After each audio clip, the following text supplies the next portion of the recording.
तो बच्चों question number 26 का कह रहा है कि obtain the expression for potential energy of an electric dipole place with its axis at an angle theta to an external electric field what is the minimum value of potential energy. ठीक है, आपके पास प्यारे बच्चों एक यूनिफॉर्म इलेक्ट्रिक फील्ड दिया हुआ है और उस यूनिफॉर्म इलेक्ट्रिक फील्ड में एक डाइपोल रखा हुआ है उस इलेक्ट्रिक फील्ड से कितना एंगल बनाते हुए थीटा। कुछ ऐसे डाइपोल है प्यारे बच्चों, यहां पर आपका प्लस क्यू चार्ज है और यहां पर आपका माइनस क्यू चार्ज है और कितने एंगल पर रखा हुआ है प्यारे बच्चों, थीटा पर। ठीक, इस पर जो फोर्स लगेगा वो इस डायरेक्शन में लगेगा क्यू और इस पर जो फोर्स लगेगा वो इस डायरेक्शन में लगेगा माइनस क्यू। यानी कि दोनों जो फोर्स हैं वो इक्वल एंड अपोजिट फोर्स हैं, यानी कि नेट फोर्स जीरो। लेकिन ये जो दोनों फोर्स है ना प्यारे बच्चों, ये क्या कर रहे होंगे, इस सेंटर ऑफ मास के अबाउट इसको घुमाने की क्या रखेंगे, टेंडेंसी रखेंगे। यानी कि ये इसे इधर घुमा रहा है क्योंकि ये नॉन लीनियर फोर्सेस हैं और ये इसे इधर घुमाने की टेंडेंसी रखेगा, हाँ या ना, इस तरह से घूमेगा। अगर आप इसको न्यूट्रलाइज कर रहे हो इस टॉर्क को, तो आपको क्या करना पड़ेगा, इसके अपोजिट डायरेक्शन में आपको टॉर्क लगाना पड़ेगा ऐसे, ठीक है ना, अपोजिट डायरेक्शंस में। और जो ये एक्सटर्नल टॉर्क लग रहा है जो इस डाइपोल को घुमाएगा, वो जो भी वर्क डन करेगा ना प्यारे बच्चों, वही वर्क डन हमारा पोटेंशियल एनर्जी की फॉर्म में स्टोर हो जाता है। बात समझ में आई? तो सबसे पहले हम क्या निकालते हैं, टॉर्क। चलो भाई लिखते हैं, consider consider a dipole with consider a dipole with charge minus q and plus q separated by a finite distance 2l। ठीक है, 2l placed in a uniform electric field. ठीक, कोई दिक्कत इसमें, इलेक्ट्रिक फील्ड। अब प्यारे बच्चों आपने टॉर्क का फॉर्मूला पढ़ा था, टॉर्क क्या होता था आपका, पीई साइन थीटा, याद आ रहा है कुछ, ये टॉर्क होता था। अब हमें करना क्या है, इस टॉर्क को न्यूट्रलाइज के लिए हमें एक एक्सटर्नल टॉर्क लगाना पड़ेगा और वही एक्सटर्नल टॉर्क वर्क डन करेगा, यानी कि work done by the external torque. तो आपने फॉर्मूला पढ़ा होगा किसका, वर्क डन का। अगर फोर्स की फॉर्म में लिखते तो एफ इंटू डी एस, और अगर हम टॉर्क में लिख रहे हैं तो होता है टॉ इंटू डी थीटा, थीटा 1 से थीटा 2 तक। और टॉर्क है कितना, तो टॉर्क का फॉर्मूला है प्यारे बच्चों PE sine theta d theta. कहां से कहां तक, थीटा 1 से थीटा 2। अब देखो, अब आप आसानी से क्या कर सकते हो, इंटीग्रेट तो आप कर ही लोगे या नहीं भाई। साइन का इंटीग्रेशन होता है प्यारे बच्चों माइनस का कोस थीटा, लिमिट थीटा 1 से थीटा 2। क्लियर? एक बार आप अपर लिमिट रखो यानी थीटा की जगह थीटा 2 रखो और एक बार प्यारे बच्चों थीटा 1 रखो, तो आपके पास वर्क डन आ गया PE cos theta 1 minus cos theta 2, ये आपके पास आ गया, ये वर्क डन हो गया। अब यही वर्क डन तो स्टोर होगा पोटेंशियल एनर्जी की फॉर्म में, हाँ या ना। अब स्टार्टिंग में हम ये एज्यूम करके चलते हैं कि जब थीटा की वैल्यू 90 है, क्या है, थीटा की वैल्यू 90 है, तो वहां पर पोटेंशियल एनर्जी जीरो है। और जब थीटा 2 मान लिया हमने थीटा है, तो पोटेंशियल एनर्जी हमने यू ले ली। ठीक है ना, स्टार्टिंग में हमने थीटा 1 लिया हुआ है, तो यू जो हो जाएगी वो हो जाएगी P A cos 90 minus cos theta, यानी कि u आ जाएगा माइनस के पी ई कोस थीटा, यानी u is equal to minus के पी डॉट ई। ये हम फॉर्मूला याद रखेंगे। क्लियर इतनी बात? तो ये हमने क्या करा कि अगर हम किसी भी इलेक्ट्रिक डाइपोल को यूनिफॉर्म इलेक्ट्रिक फील्ड में रखते हैं तो एक टॉर्क लग रहा था जो था पी साइन थीटा, इस टॉर्क को न्यूट्रलाइज के लिए हमने एक एक्सटर्नल टॉर्क लगाया। वो जो एक्सटर्नल टॉर्क है, जो भी वर्क डन कर रहा है, उस डाइपोल को किसी एंगल से रोटेट करने के लिए वो भी एक पोटेंशियल एनर्जी की फॉर्म में स्टोर हो रहा है। अब उसने पूछा what is the minimum value of potential energy. तो देखो मिनिमम वैल्यू की अगर बात करते हैं तो जो थीटा अगर आपका 0 डिग्री होगा तो जो एनर्जी होगी ना प्यारे बच्चों वो मिनिमम होगी, जिसकी वैल्यू -PE होगी। कोई दिक्कत इसमें? क्लियर है इतनी बात? ड्राइव भी कर लिया, और देखो ये एक नहीं है, कई बार आपको दिखाई देगा। चलो अगले बात है। 2 point charges plus q1 and minus q2 are placed r distance apart. Obtain the expression for the amount of work done in place a third charge q3 at the midpoint of line joining the two charges. देखो बच्चों, जब भी आपको work done निकालने की बात हो तो मैं आपको एक एडवाइस दे रहा हूं, आप क्या करें, उसकी एनर्जी निकाल लें। पहले क्या पोटेंशियल एनर्जी थी, अब क्या पोटेंशियल एनर्जी है, वही चेंज आपको वर्क डन देगा। अब आपके पास प्यारे बच्चों दो चार्जेस हैं, एक है प्लस Q1 और दूसरा है माइनस का Q2। हम एक तीसरे चार्ज को किसको, Q3 को ला रहे हैं यहां पर। कितनी डिस्टेंस है, इस पूरे की जो डिस्टेंस है वो आपकी R है, तो ये जो डिस्टेंस होगी वो आपकी R/2 होगी। क्लियर है इतनी बात? इसे Q3 को ला रहे हैं। तो जब हम Q3 को नहीं लाए थे उस टाइम पर क्या एनर्जी थी, तो देखो उस टाइम पर जो एनर्जी थी उस पर अगर मैं निकाल लूँ, इनिशियल पोटेंशियल एनर्जी हो जाएगी, पोटेंशियल एनर्जी इनिशियल। तो क्या फॉर्मूला होता है पोटेंशियल एनर्जी को, तो याद रखा होगा आपने, Q1 Q2 अपॉन 4πε0r। हाँ या ना? जब भी ऐसा हो तो आप इनिशियल और फाइनल एनर्जी को निकालो। ठीक, तो ये फॉर्मूला है Q1 Q2 अपॉन 4πε0r। हम ध्यान रखेंगे चार्जेस को विद साइन लेंगे। अब देखो चार्ज क्या है, Q1, दूसरा क्या है -Q2। एक Q1 है, दूसरा -Q2, और तीसरा चार्ज इन्फिनिटी पे है तो अभी उसके बारे में कोई बात नहीं हो रही, तो 4πε0r। अब अगर मैं फाइनल काइनेटिक एनर्जी निकालता हूं तो देखो अब Q1 और Q3 के बीच में लेते हैं, Q1 और Q3, 4πε0r/2। फिर हम Q3 और -Q2 के बीच में ले लेते हैं, Q3 -Q2 अपॉन 4πε0r/2, और फिर हम Q1 और Q2 के बीच में भी ले लेते हैं 4πε0r। तो वर्क डन आपका हो जाएगा चेंज इन पोटेंशियल एनर्जी, हाँ या ना, यानी कि final minus initial, change in potential energy. अब देखो इन दोनों में ये वाला टर्म तो कैंसिल ही हो जाएगा, क्या बचेगा, तो बचेगा Q1 Q3 upon 4πε0r/2 minus Q3 Q2 upon 4πε0r/2, और ये था आपका माइनस का Q1 Q2 upon 4πε0r minus minus हो जाएगा plus Q1 Q2 upon 4πε0r। तो ये टर्म तो चला गया, सिर्फ बचा क्या टर्म है वो देखो आप, उसमें से कुछ कॉमन पार्ट है उसे निकालते हैं। कॉमन क्या था, देखो आपके पास कॉमन के नाम पर है Q3, 4πε0 और 2 अपॉन, यानी कि 2Q3 अपॉन 4πε0r, और अंदर बच गया Q1 माइनस Q2। ये आपके वर्क डन हो गया। तो क्लियर है बात, हमने पहले एनर्जी निकाली, बाद में एनर्जी निकाली और उसका चेंज निकाल दिया। कोई दिक्कत? क्लियर है इतनी बात? सोच लो अब आगे क्या कहता है। At what distance from the charge Q1 on the line joining the two charges will this work done be 0।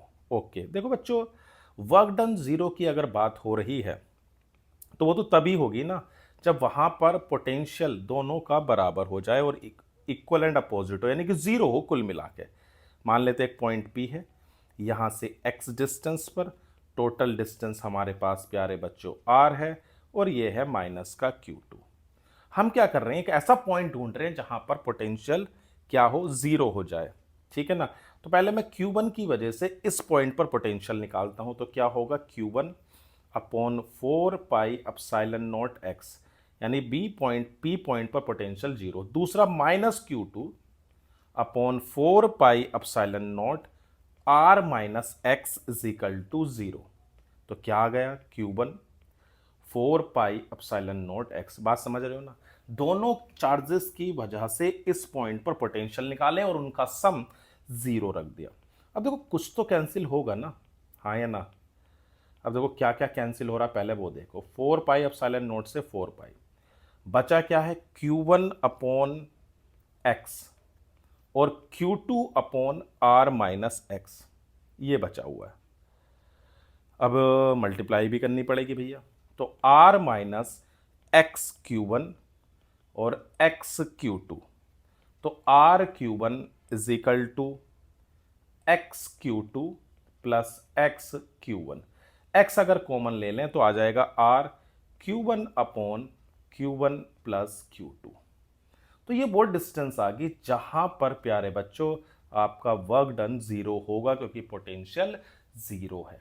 बात क्लियर है? कोई दिक्कत तो नहीं भाई? हमने करा क्या कि उन दोनों पॉइंट पर पोटेंशियल निकाला और 0 रख दिया। क्लियर? पक्का? बढ़े आगे, चलो भाई। तो बच्चों क्वेश्चन नंबर 28 क्या कह रहा है कि 4 point charges capital Q, small q, capital Q and small q are the place at the corners of square of side a as shown in figure. Find the resultant electric force on A charge Q and potential energy. देखो बच्चों, सबसे पहले तो आप ये याद करो कि अगर आपके पास दो चार्जेस होते थे और उनके बीच का सेपरेशन अगर r होता था तो क्या फॉर्मूला लगाते थे, F is equal to Q1 Q2 upon 4 pi epsilon naught r square. याद आ रहा है कुछ? चलो भाई, अब सबसे पहले मैं इस वाले चार्ज की वजह से इस पर फोर्स निकालना चाहता हूं। ठीक है भाई, तो स्मॉल q की जगह वजह से कैपिटल Q पर फोर्स, नाम रख देते हैं F1। तो चार्ज हो गया आपके पास Q, capital Q, 4 pi epsilon not a square. ठीक, क्योंकि डिस्टेंस a है।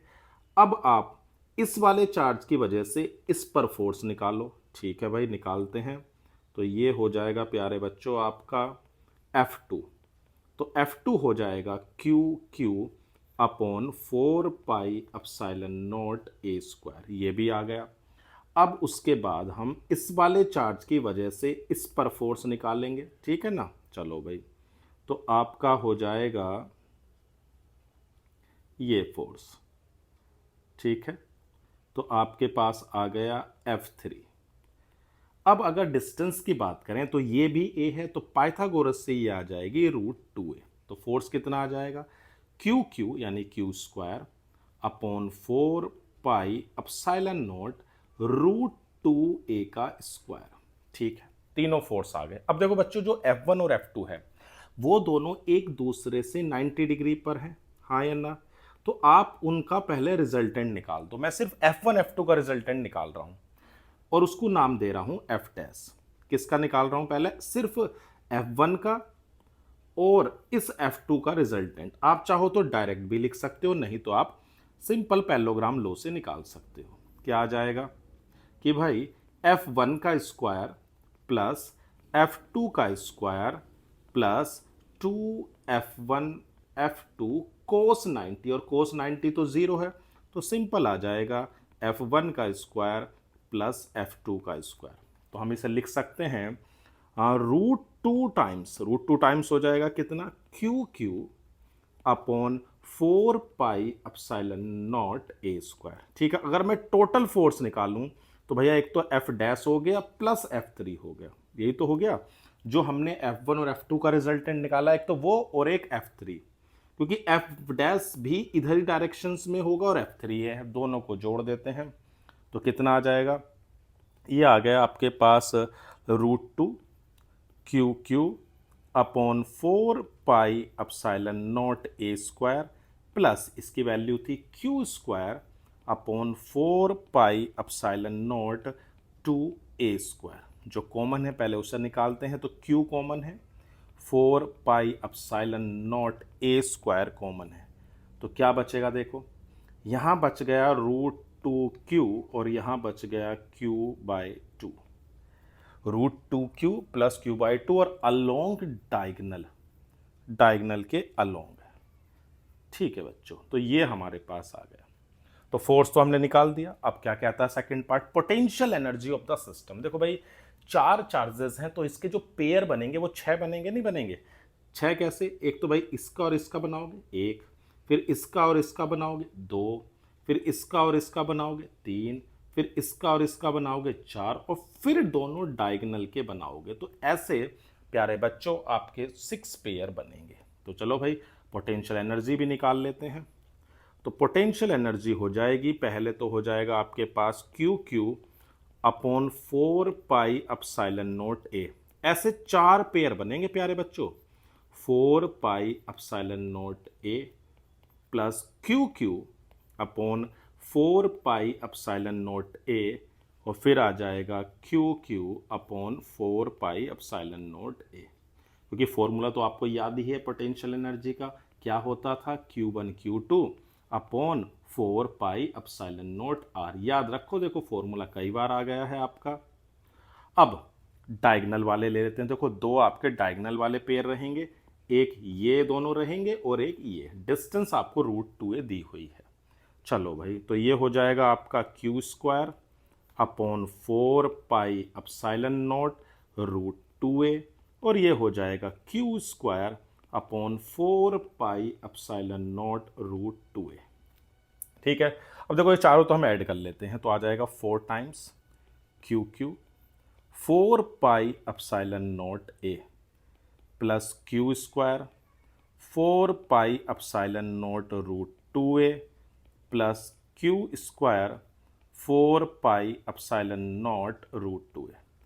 कॉमन लेते हैं तो भैया कॉमन के नाम पर सिर्फ 1/4 पाई अपसाइलन नोट ए कॉमन होगा, अंदर बचेगा 4 क्यू क्यू प्लस Q², और आपका कितना आ जाएगा, देखो ए तो कॉमन हो गया तो ये आएगा Q² अपॉन √2 प्लस फिर क्या बचा आपके पास, Q² अपॉन √2, ये आ गया।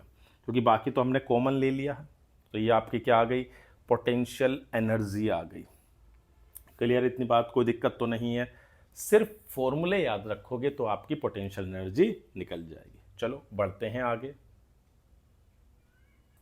3 point charges Q and minus Q and 2Q are placed at the vertices of an equilateral triangle ABC of the side as shown in figure. Okay, obtain the expression for the magnitude of the resultant electric force acting on the charge. देखो बच्चों, आपके पास एक क्या दिया हुआ है, equilateral triangle दिया हुआ है ABC। लेंथ उसकी L है, हाँ या ना? लेंथ कितनी दे रखी है, L। आपके पास चार्जेस दिए हुए हैं और लेंथ आपको दी हुई है L और L। चार्जेस हैं एक Q, दूसरा है -4Q और तीसरा है 2Q। ओके, हमको इलेक्ट्रिक फोर्स पूछा गया है किस पर, चार्ज Q पर। देखो इस वाले पर अगर आपको निकालना, तो ये जो माइनस वाला है ना बच्चों, इसे तो अपनी ओर खींचेगा ना, ये वाला अट्रैक्शन फोर्स होगा, इसको नाम दे दो F1। तो पहले F1 का ही काम खत्म करते हैं। क्या फॉर्मूला था, Q1 Q2 Q into 4Q upon 4 pi epsilon note L², हाँ या ना? और ये दोनों पॉजिटिव पॉजिटिव चार्ज है भैया, ये भी Q है और ये 2Q है, एक जैसे हैं, तो रिपल्शन लगेगा, और रिपल्शन लगेगा तो भैया फोर्स इधर होगा, ये आपका। इसको नाम दे देते हैं F2। तो F2 कितना हो जाएगा, तो भैया F2 हो जाएगा Q into 2Q upon 4 pi epsilon note L²। और देखो ये एंगल 60 है, तो जो ये वाला एंगल होगा ना बच्चों, वो 120 होगा, हाँ या ना?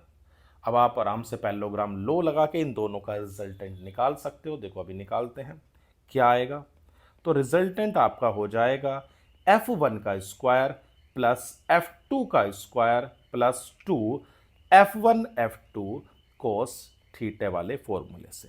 क्या है पहला फोर्स, तो F1 आपके पास है Q 4Q upon 4 pi epsilon not L², यही तो है, हाँ या ना?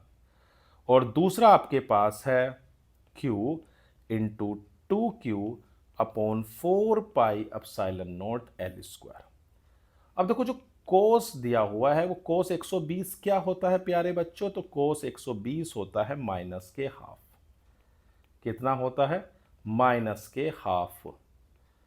देखो यहाँ पर स्क्वायर और रह गए हैं, उन्हें भी लगा देना आप स्क्वायर को, और ये आपका रूट हो गया Q2Q 4 pi epsilon not L square, और कोस 120 होता है माइनस हाफ, तो 2 से 2 कैंसिल हो गया। अब देखो बचा हुआ क्या है, जो कॉमन है पहले उसे बाहर निकाल लो। कॉमन के नाम पर आपका क्यू स्क्वायर होगा, 4 pi epsilon not L square होगा, ये कॉमन है। अब देखो अंदर क्या बच रहे हैं? 4। ओके, 4 का स्क्वायर भी दिखाई दे रहा है भैया, 2 का स्क्वायर भी दिखाई दे रहा है, और इधर क्या बच गया? 4 और 2, माइनस के 4 इंटू 2 बच गए। तो Q square upon 4 pi epsilon not L square, तो भैया 16 प्लस 4 माइनस 8, ये हो गया। तो 16 और 4 हो गए 20, और 20 में से 8 गए, बचे 12। तो भैया हमारे पास आ गया Q square 4 pi epsilon not L square, और 12 को क्या लिख सकते हैं प्यारे बच्चों? 2√3। तो ये आपका फोर्स हो गया। बात समझ में आ गई? क्या करा भाई? -Q 4Q वाला जो चार्ज है वो इसे अपनी ओर अट्रैक्ट कर रहा है, वो निकाल दिया। ये जो 2Q है और Q सेम पोलैरिटी के हैं, तो भैया ये चार्ज रिपेल करेगा, तो इसकी वजह से F2 निकाल दिया। दोनों के बीच में एंगल 120 है, हमने लगाया पैरेललोग्राम लो, यानी F1 square plus F2 square plus 2 F1 F2 cos theta. Theta की वैल्यू हमारे पास कितनी थी? तो 120 लगा दी।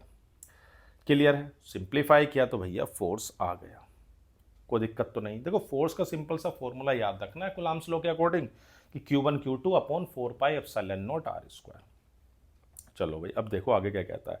Find out the amount of work done to separate the charges at infinity distance. देखो बच्चों, जब भी आपने पोटेंशियल एनर्जी की डेफिनेशन पढ़ी थी, क्या कहती थी?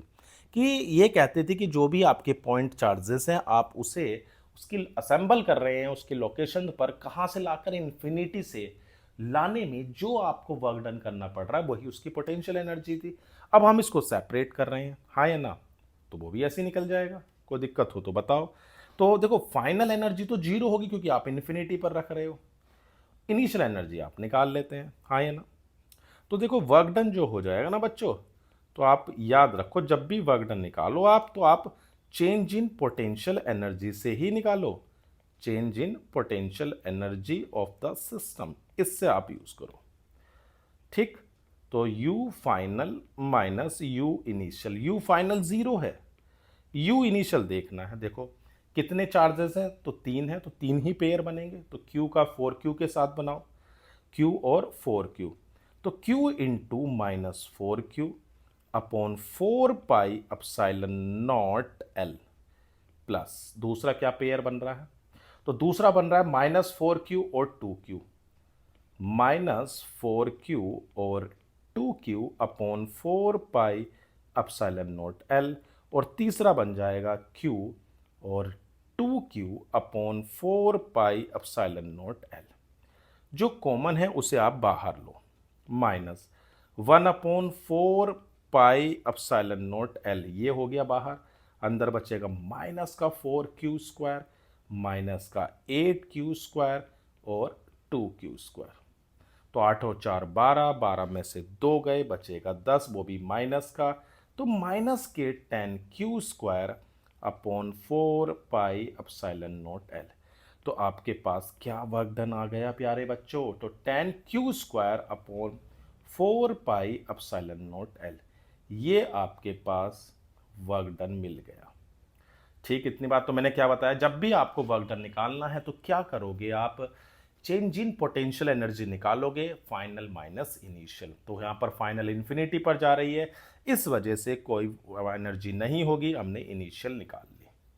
बढ़े आगे, देख लो। चलो भैया, 3 पॉइंट चार्जेस +1 -1 और +2 microcoulomb are initially at infinite distance. Calculate the work done in assembling these charges at the vertices of an equilateral triangle. बिल्कुल वही ऐसी है कि आप ला कहाँ से इन्फिनिटी से ला रहे हैं, उस इक्विलेटरल ट्रायंगल पर। तो आपको क्या निकालनी है? Potential energy. देखो मैंने आपको बताया था, सेम वैसे ही करो।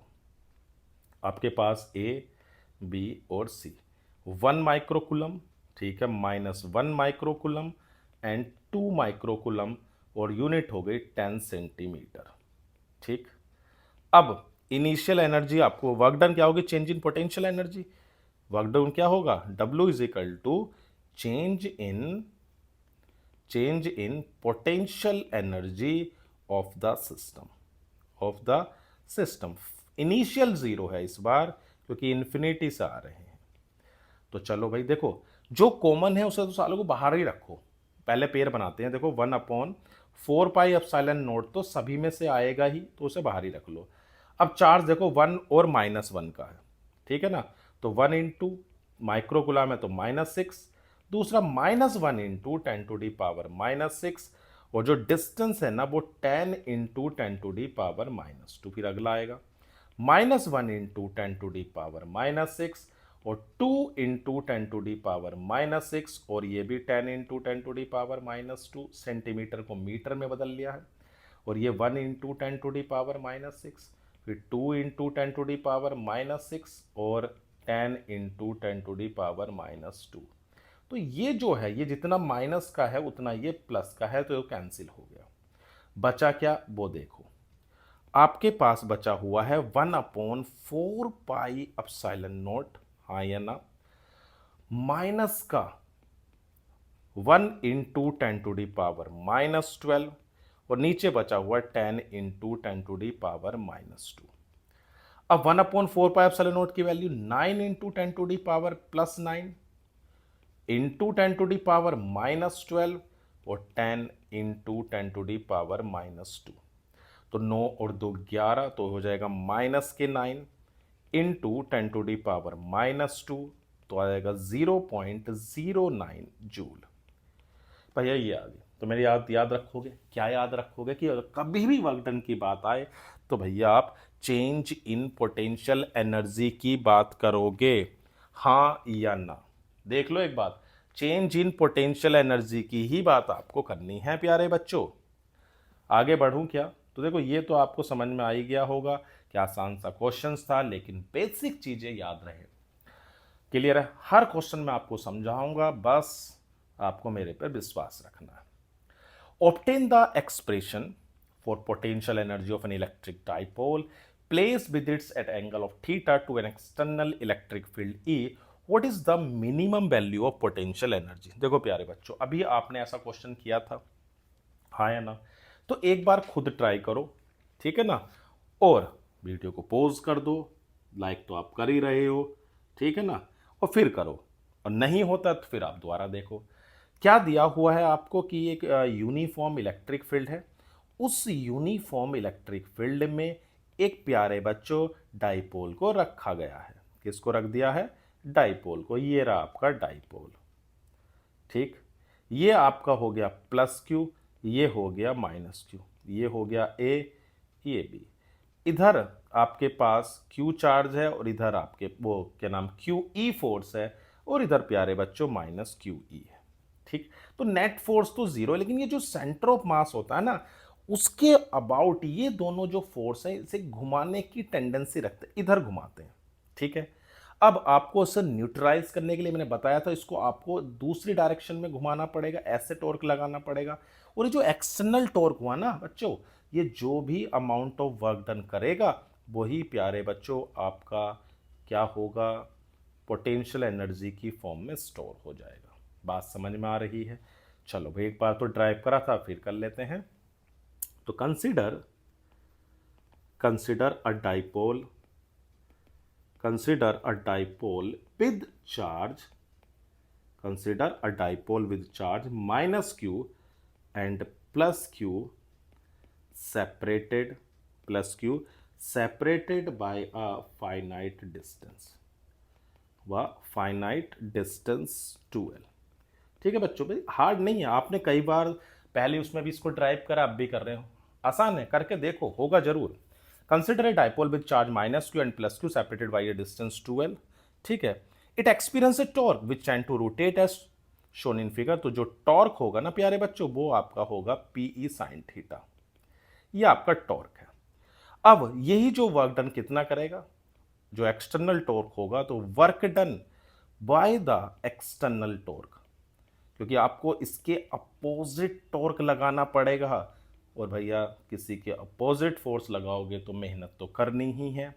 तो W हो जाएगा प्यारे बच्चों tau d theta, theta 1 to theta 2। तो टॉर्क की वैल्यू रख दी कितनी, p E sine theta d theta. ठीक, इंटीग्रेशन अब कर देते हैं भैया, साइन का इंटीग्रेशन तो भैया माइनस का कोस थीटा, थीटा 1 से थीटा 2, एक बार अपर लिमिट और भैया एक बार लोअर लिमिट, हाँ या ना, सोच लो, कोई दिक्कत हो तो बताओ। तो ये हो गया माइनस के कोस theta 2 minus minus plus cos theta 1। तो ये आ गया आपका वर्क डन, और यही वर्क डन स्टोर होता है किसकी फॉर्म में, पोटेंशियल एनर्जी की। ठीक है ना, work done stored as a potential energy. लिख देते हैं कि this work done is store, work done stored as the potential energy of the system, potential energy of the system. ठीक है, in the position when the dipole makes an angle theta, with electric field। ठीक है, अब हमें ये मानना पड़ता है जब ये 90 डिग्री पर है, किस पर है, एज्यूम कर लिया कि पोटेंशियल एनर्जी जीरो है जब थीटा की वैल्यू 90 है, हमने u1 को जीरो मान लिया है, और जब थीटा 2 थीटा है तो मैंने उसको u मान लिया। ठीक है, तो वैल्यू रख देते हैं, क्या आती है, तो आएगी आपके पास u is equal to P E cos 90 minus cos theta. बताओ कोस 90 की वैल्यू क्या है, जीरो, तो आ जाएगा माइनस के पी ई कोस थीटा। तो u इज इक्वल टू आ गया माइनस के पी डॉट ई, ये आ गया, पक्का, कोई दिक्कत तो नहीं। अब क्या पूछा था, तो भाई ड्राइव तो हमने कर दिया। अब हमसे पूछा था what is the minimum value of potential energy, तो अभी मैंने आपको बताया था भैया मिनिमम वैल्यू कब होगी, जब थीटा की वैल्यू जीरो होगी, तो u सबसे कम, हाँ या ना, माइनस के p, ये सबसे कम होगी जब थीटा जीरो है। कोई दिक्कत, पढ़ें आगे, चलो भाई। The electric field inside a parallel plate capacitor is E, okay. Find the amount of work done in moving a charge Q over a closed rectangular loop ABCD। देखो बच्चों, जो इलेक्ट्रिक फील्ड है उसकी वो तो आपका कैसे होगा, प्लस से माइनस की ओर होगा, इस डायरेक्शन में इलेक्ट्रिक फील्ड होगा, ये आपका। और दूसरी बात, जो इलेक्ट्रिक फील्ड होता है ना बच्चों, वो कंजर्वेटिव होता है, हाँ या ना, कंजर्वेटिव आपने पढ़ा था, ऐसे फोर्सेस जो पाथ पे डिपेंड नहीं करते। तो इलेक्ट्रिक फील्ड इज कंजर्वेटिव, क्या है, कंजर्वेटिव है। और जो वर्क डन होता है क्लोज लूप में, ध्यान रखना ये बात, अगर कोई कंजर्वेटिव फोर्सेस हैं और जो उनके द्वारा वर्क डन हो रहा है क्लोज लूप में, वो जीरो होगा। तो इलेक्ट्रिक फील्ड इज कंजर्वेटिव, तो work done by the conservative force, work done by the conservative force is in A close loop, is zero. ठीक है ना, तो वर्क डन हमारा क्या आ गया, जीरो आ गया। याद रहेगी बात, क्यों, क्योंकि देखो क्लोज लूप में जैसे आपने वर्क डन पढ़ते हो, वर्क डन होता क्या है, फोर्स इनटू डिस्प्लेसमेंट होता है। अब क्लोज लूप के अंदर जब आप किसी भी कंजर्वेटिव फोर्स यानी कि ऐसे फोर्सेस जो डिपेंड नहीं कर रहे हैं पाथ पर, पूरे लूप की बात कर रहे हो, तो उसमें वर्क डन हमेशा जीरो होगा, जीरो होगा, याद रखना। आगे बढ़ें, पक्का, चलो भाई। Find the expression for the potential energy of the system, 2 point charges Q1 and Q2 located at R1 and R2 respectively in the external electric field। देखो बच्चों, इस बार आपके पास एक एक्सटर्नल इलेक्ट्रिक फील्ड है, तो जब हम किसी चार्ज को लेके आएंगे ना, तो वर्क डन तो करना पड़ेगा ना। मान लो ऐसा सपोज करो कि मैं Q1 चार्ज को लेके आ रहा हूं, Q1 चार्ज को मैं लेके आ रहा हूं, कहां पर, किसी पॉइंट पर, ठीक है ना, और उसकी पोजीशन मेंशन है। तो भाई ठीक है भाई, इस पॉइंट पर हम ला रहे हैं Q1 को, तो वर्क डन तो होगा ही, क्योंकि इस बार पहले से ही इलेक्ट्रिक फील्ड है। देखो याद करो, जब हम पोटेंशियल एनर्जी का एक्सप्रेशन ड्राइव करते थे और पहले चार्ज को जब लाते थे तो वर्क डन जीरो होता था। क्यों? क्योंकि कोई चार्ज ही नहीं था, फोर्स ही नहीं था, इलेक्ट्रिक फील्ड ही नहीं था, तो वर्क डन किस बात का। लेकिन इस बार है, तो फोर्स भी होगा, वर्क डन भी होगा। तो वर्क डन इन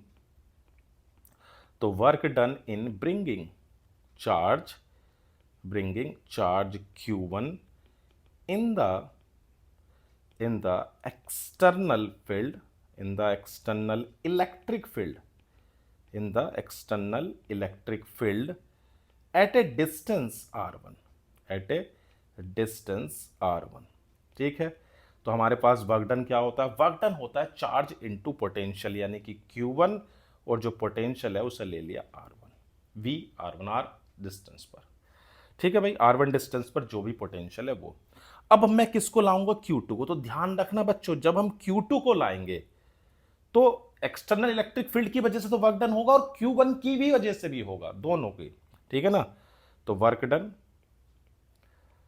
किसको ला रहे हैं? अब हम Q2 को ला रहे हैं किसी पॉइंट B तक, मान लो ये ला रहे हैं। ठीक है ना? इतनी बात, कोई दिक्कत तो है ही नहीं। तो work done in moving, work done in moving Q2, against the ये आपके पास हो जाएगी, चलो भाई, हाँ। तो work done in moving Q2, ठीक है, against the force, sorry, against the work done in moving Q2 against the force Q। पहले हम Q1 की वजह से निकालते हैं। ठीक है भाई, चलो इसकी वजह से पहले निकाल लेते हैं। तो आ जाएगा कितना? Q1 Q2 upon 4 pi epsilon not R12। दूसरा वर्क डन, दूसरा क्या हो जाएगा? External electric field work done in bringing a charge Q2। ध्यान रखो, क्योंकि एक चार्ज पहले से ही आ चुका है Q1, ये वाला जो चार्ज है बच्चों, वो आपके पास यहां पर Q1 आ चुका है, और वो भी तो इसकी वजह से यहां पोटेंशियल देगा और वर्क डन होगा।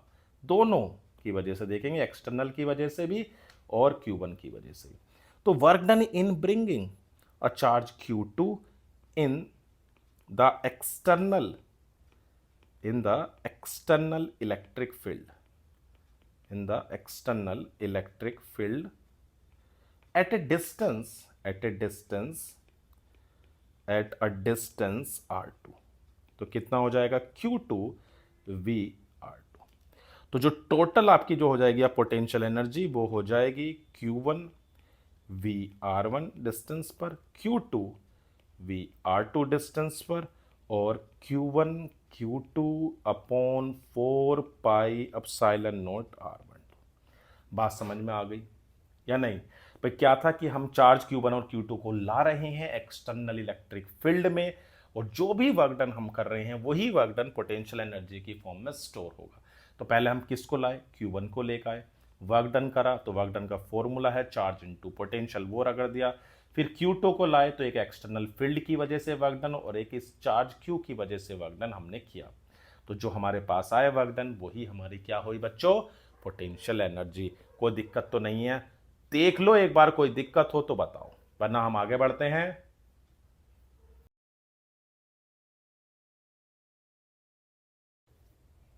तो बच्चों क्वेश्चन नंबर 34 क्या कह रहा है कि 2 point charges Q1 and Q2 are kept r distance apart in uniform external electric field E। Find the amount of work done in assembling this system of charge. देखो बच्चों, ऐसा क्वेश्चन अभी थोड़ी देर पहले भी आया था। कोशिश करें कि आप इसे अपने आप करें, ठीक है? अगर नहीं होता फिर आप करें, क्योंकि देखो प्रैक्टिस आपको करनी पड़ेगी। क्वेश्चंस को लिख लिख के करो, ऐसे नहीं कि आपने वीडियो चलाई और बस आप देख रहे हैं, पढ़ रहे हैं। जब तक आप क्वेश्चन खुद अपने हाथ से नहीं करोगे, आपको क्वेश्चंस नहीं हो पाएंगे। हो भी गए तो आप पेपर में भूल जाओगे। इसलिए है कि आप क्वेश्चंस को खुद लिख के करें। ठीक है बच्चों, चलो तो कर क्या रहे हैं हम? Q1 और Q2 चार्ज को इन्फिनिटी से ला रहे हैं और असेंबल कर रहे हैं किसमें? एक एक्सटर्नल इलेक्ट्रिक फील्ड में। ठीक है भाई, ऐसा समझो कि यहां पर मैंने Q1 और Q2 चार्ज को रखा है, कहां पर? इन्फिनिटी पर। अब मैं इसको ला रहा हूं, मान लो मैं एक चार्ज को लाया, किसको? Q1 को। ठीक है भाई, Q1 को यहां पर बुलाया A पॉइंट पर, और इसका जो पोटेंशियल है वो मैंने वी ए ले लिया। ठीक है भाई, अब वर्क डन की बात करते हैं, ठीक है ना। तो वर्क डन कितना हुआ, तो भाई वर्क डन हो जाता है सीधा सीधा सा चार्ज इनटू पोटेंशियल। देखो अगर एक्सटर्नल इलेक्ट्रिक फील्ड नहीं होता ना बच्चों, तो इस टाइम पर कोई वर्क डन नहीं होता, क्योंकि है तो हमें उसका वर्क डन कंसिडर करना पड़ेगा। तो पहला कितना होगा, W1 इज इक्वल टू आ गया Q1 and potential at point A. अब मान लो दूसरे को लेकर आ रहे हैं, और कहां पर लेकर आ रहे हैं, मान लो बी पॉइंट पर लेकर आए। ठीक, यहां से क्या डिस्टेंस है, मान लेते हैं कि भैया इसकी डिस्टेंस r है, पोटेंशियल इसका भी है। किसको ला रहे हैं, चार्ज Q2 को। अब देखो एक हमें वर्क डन करना पड़ेगा एक्सटर्नल इलेक्ट्रिक फील्ड की वजह से, और एक प्यारे बच्चों वर्क डन जो होगा ना वो इस वाले चार्ज की वजह से भी होगा। दोनों की वजह से लेंगे इस बार जो हम वर्क डन ले रहे हैं। ठीक है भाई, तो work done, now work done in bringing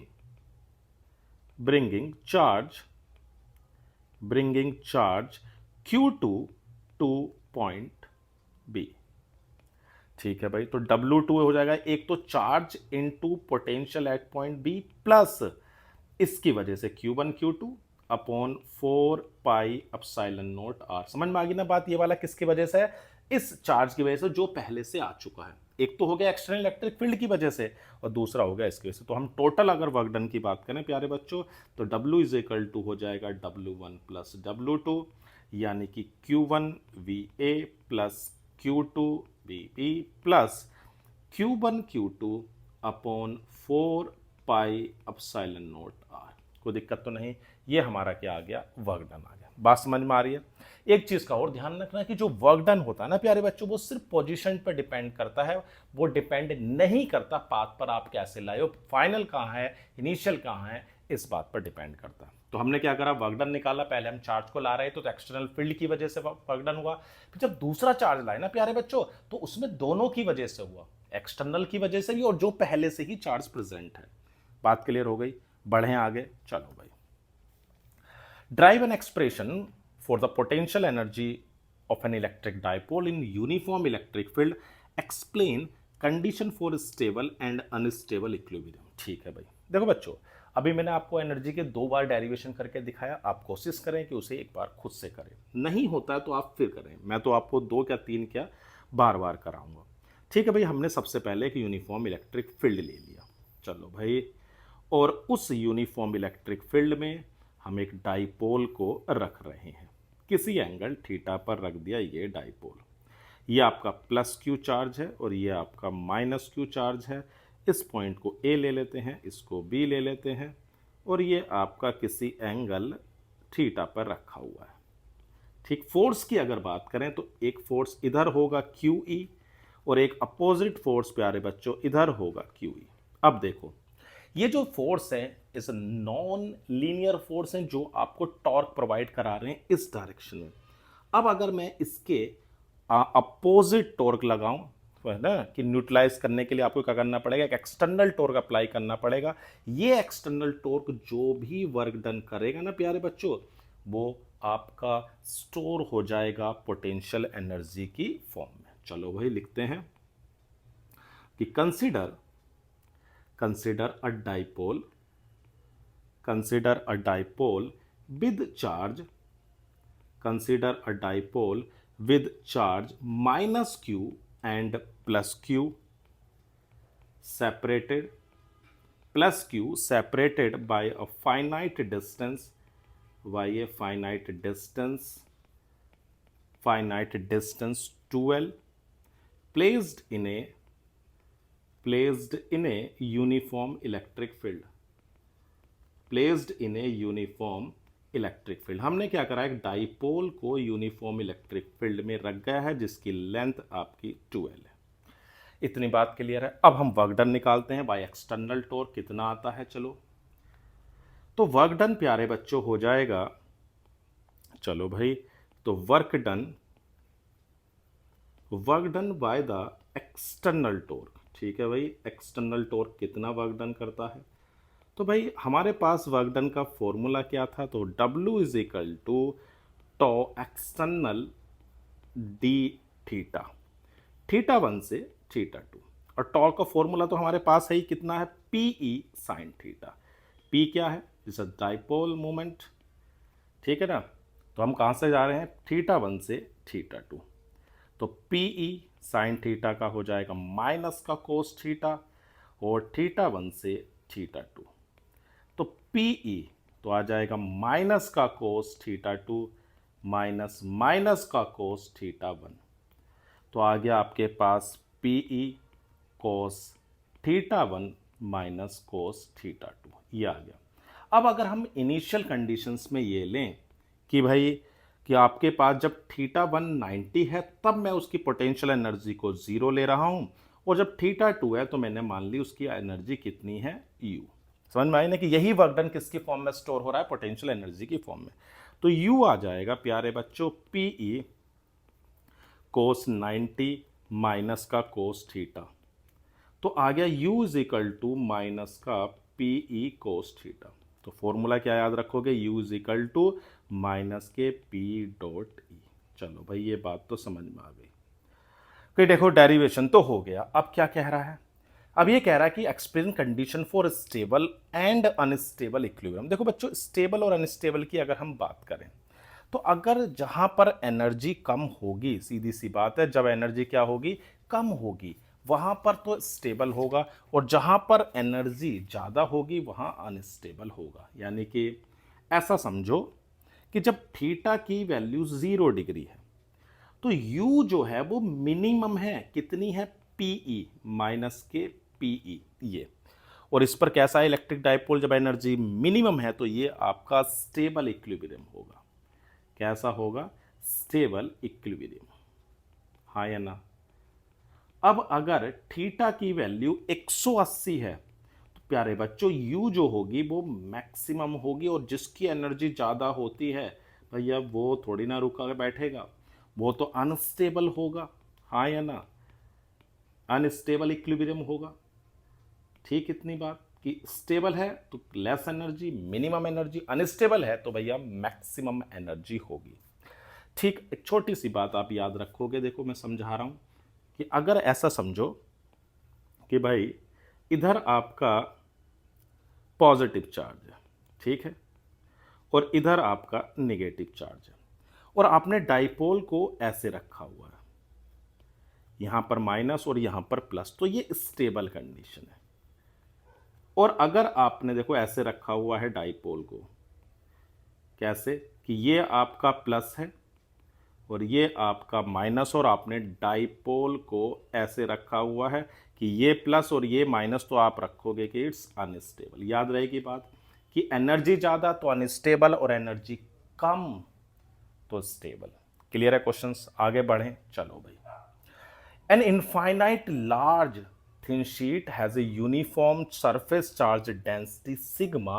Obtain the expression for the amount of work bringing a point charge q from infinity to a point distance r in front of charge plane sheet। ठीक है बच्चों, आपके पास एक plane sheet है, infinite plane sheet, ठीक है भाई, जिसकी चार्ज डेंसिटी प्यारे बच्चों दी हुई है प्लस सिग्मा। अब यहां से r डिस्टेंस पर आप एक पॉइंट ले रहे हो P। यहां से हम क्या कर रहे हैं, इन्फिनिटी से एक चार्ज पार्टिकल को ला रहे हैं, ठीक है ना। इसने बोला कि किसको ला रहे हैं, चार्ज को इन्फिनिटी से ला रहे हैं Q को इस पॉइंट पर। तो हमसे वर्क डन की बात हो रही है। देखो पहली बात, जब आप तो इधर आ रहे हो और जो फोर्स लगेगा, इलेक्ट्रिक फील्ड होगा या फोर्स होगा, उसकी डायरेक्शंस तो ये होगी, अपोजिट होगी, हाँ या ना। तो अगर मैं वर्क डन की बात कर रहा हूँ, देखो वर्क डन तो आपको पता ही है, फोर्स इनटू डिस्प्लेसमेंट होता है, F D S cos theta, हाँ या ना, या एफ डॉट डी एस भी कह सकते हो। तो अमाउंट ऑफ वर्क डन यानी कि work done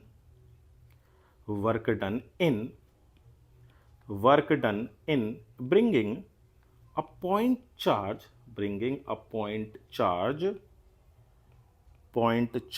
Q from infinity to a point, ठीक है, किसी पॉइंट तक आने पर आपको वर्क डन। तो देखो वर्क डन आपके पास हो जाएगा simple, F dot D R होता है तो एफ डी आर कोस 180, क्योंकि अपोजिट है, डिस्प्लेसमेंट इस डायरेक्शंस में है और फोर्स अपोजिट में है। और कहाँ से आ रहे हैं? इन्फिनिटी से आर तक, हाँ या ना। और आपको पता ही है कि भैया फोर्स एफ इजिकल टू क्या होता है, तो भैया क्यू ई होता है। तो लिखेंगे डब्लू आपके पास है और माइनस आ गया बाहर, और लिखेंगे क्यू ई, क्या लिख देंगे? क्यू ई डी आर, कहाँ से? इन्फिनिटी से आर। माइनस समझ में आ गया क्यों? क्योंकि भैया माइनस इसलिए कि डिस्प्लेसमेंट ऑफ फोर्स एक दूसरे के अपोजिट है। अब आपने पढ़ा था electric field due to a thin infinite plane sheet का होता है सिग्मा अपॉन 2 अपसाइलन नोट, तो ये हो जाएगा sigma upon 2 epsilon note D R. तो जो कांस्टेंट है ना उन्हें पहले बाहर फेंको, ठीक। अब अंदर जो बचा हुआ उस पर ध्यान दो, infinity to r d are.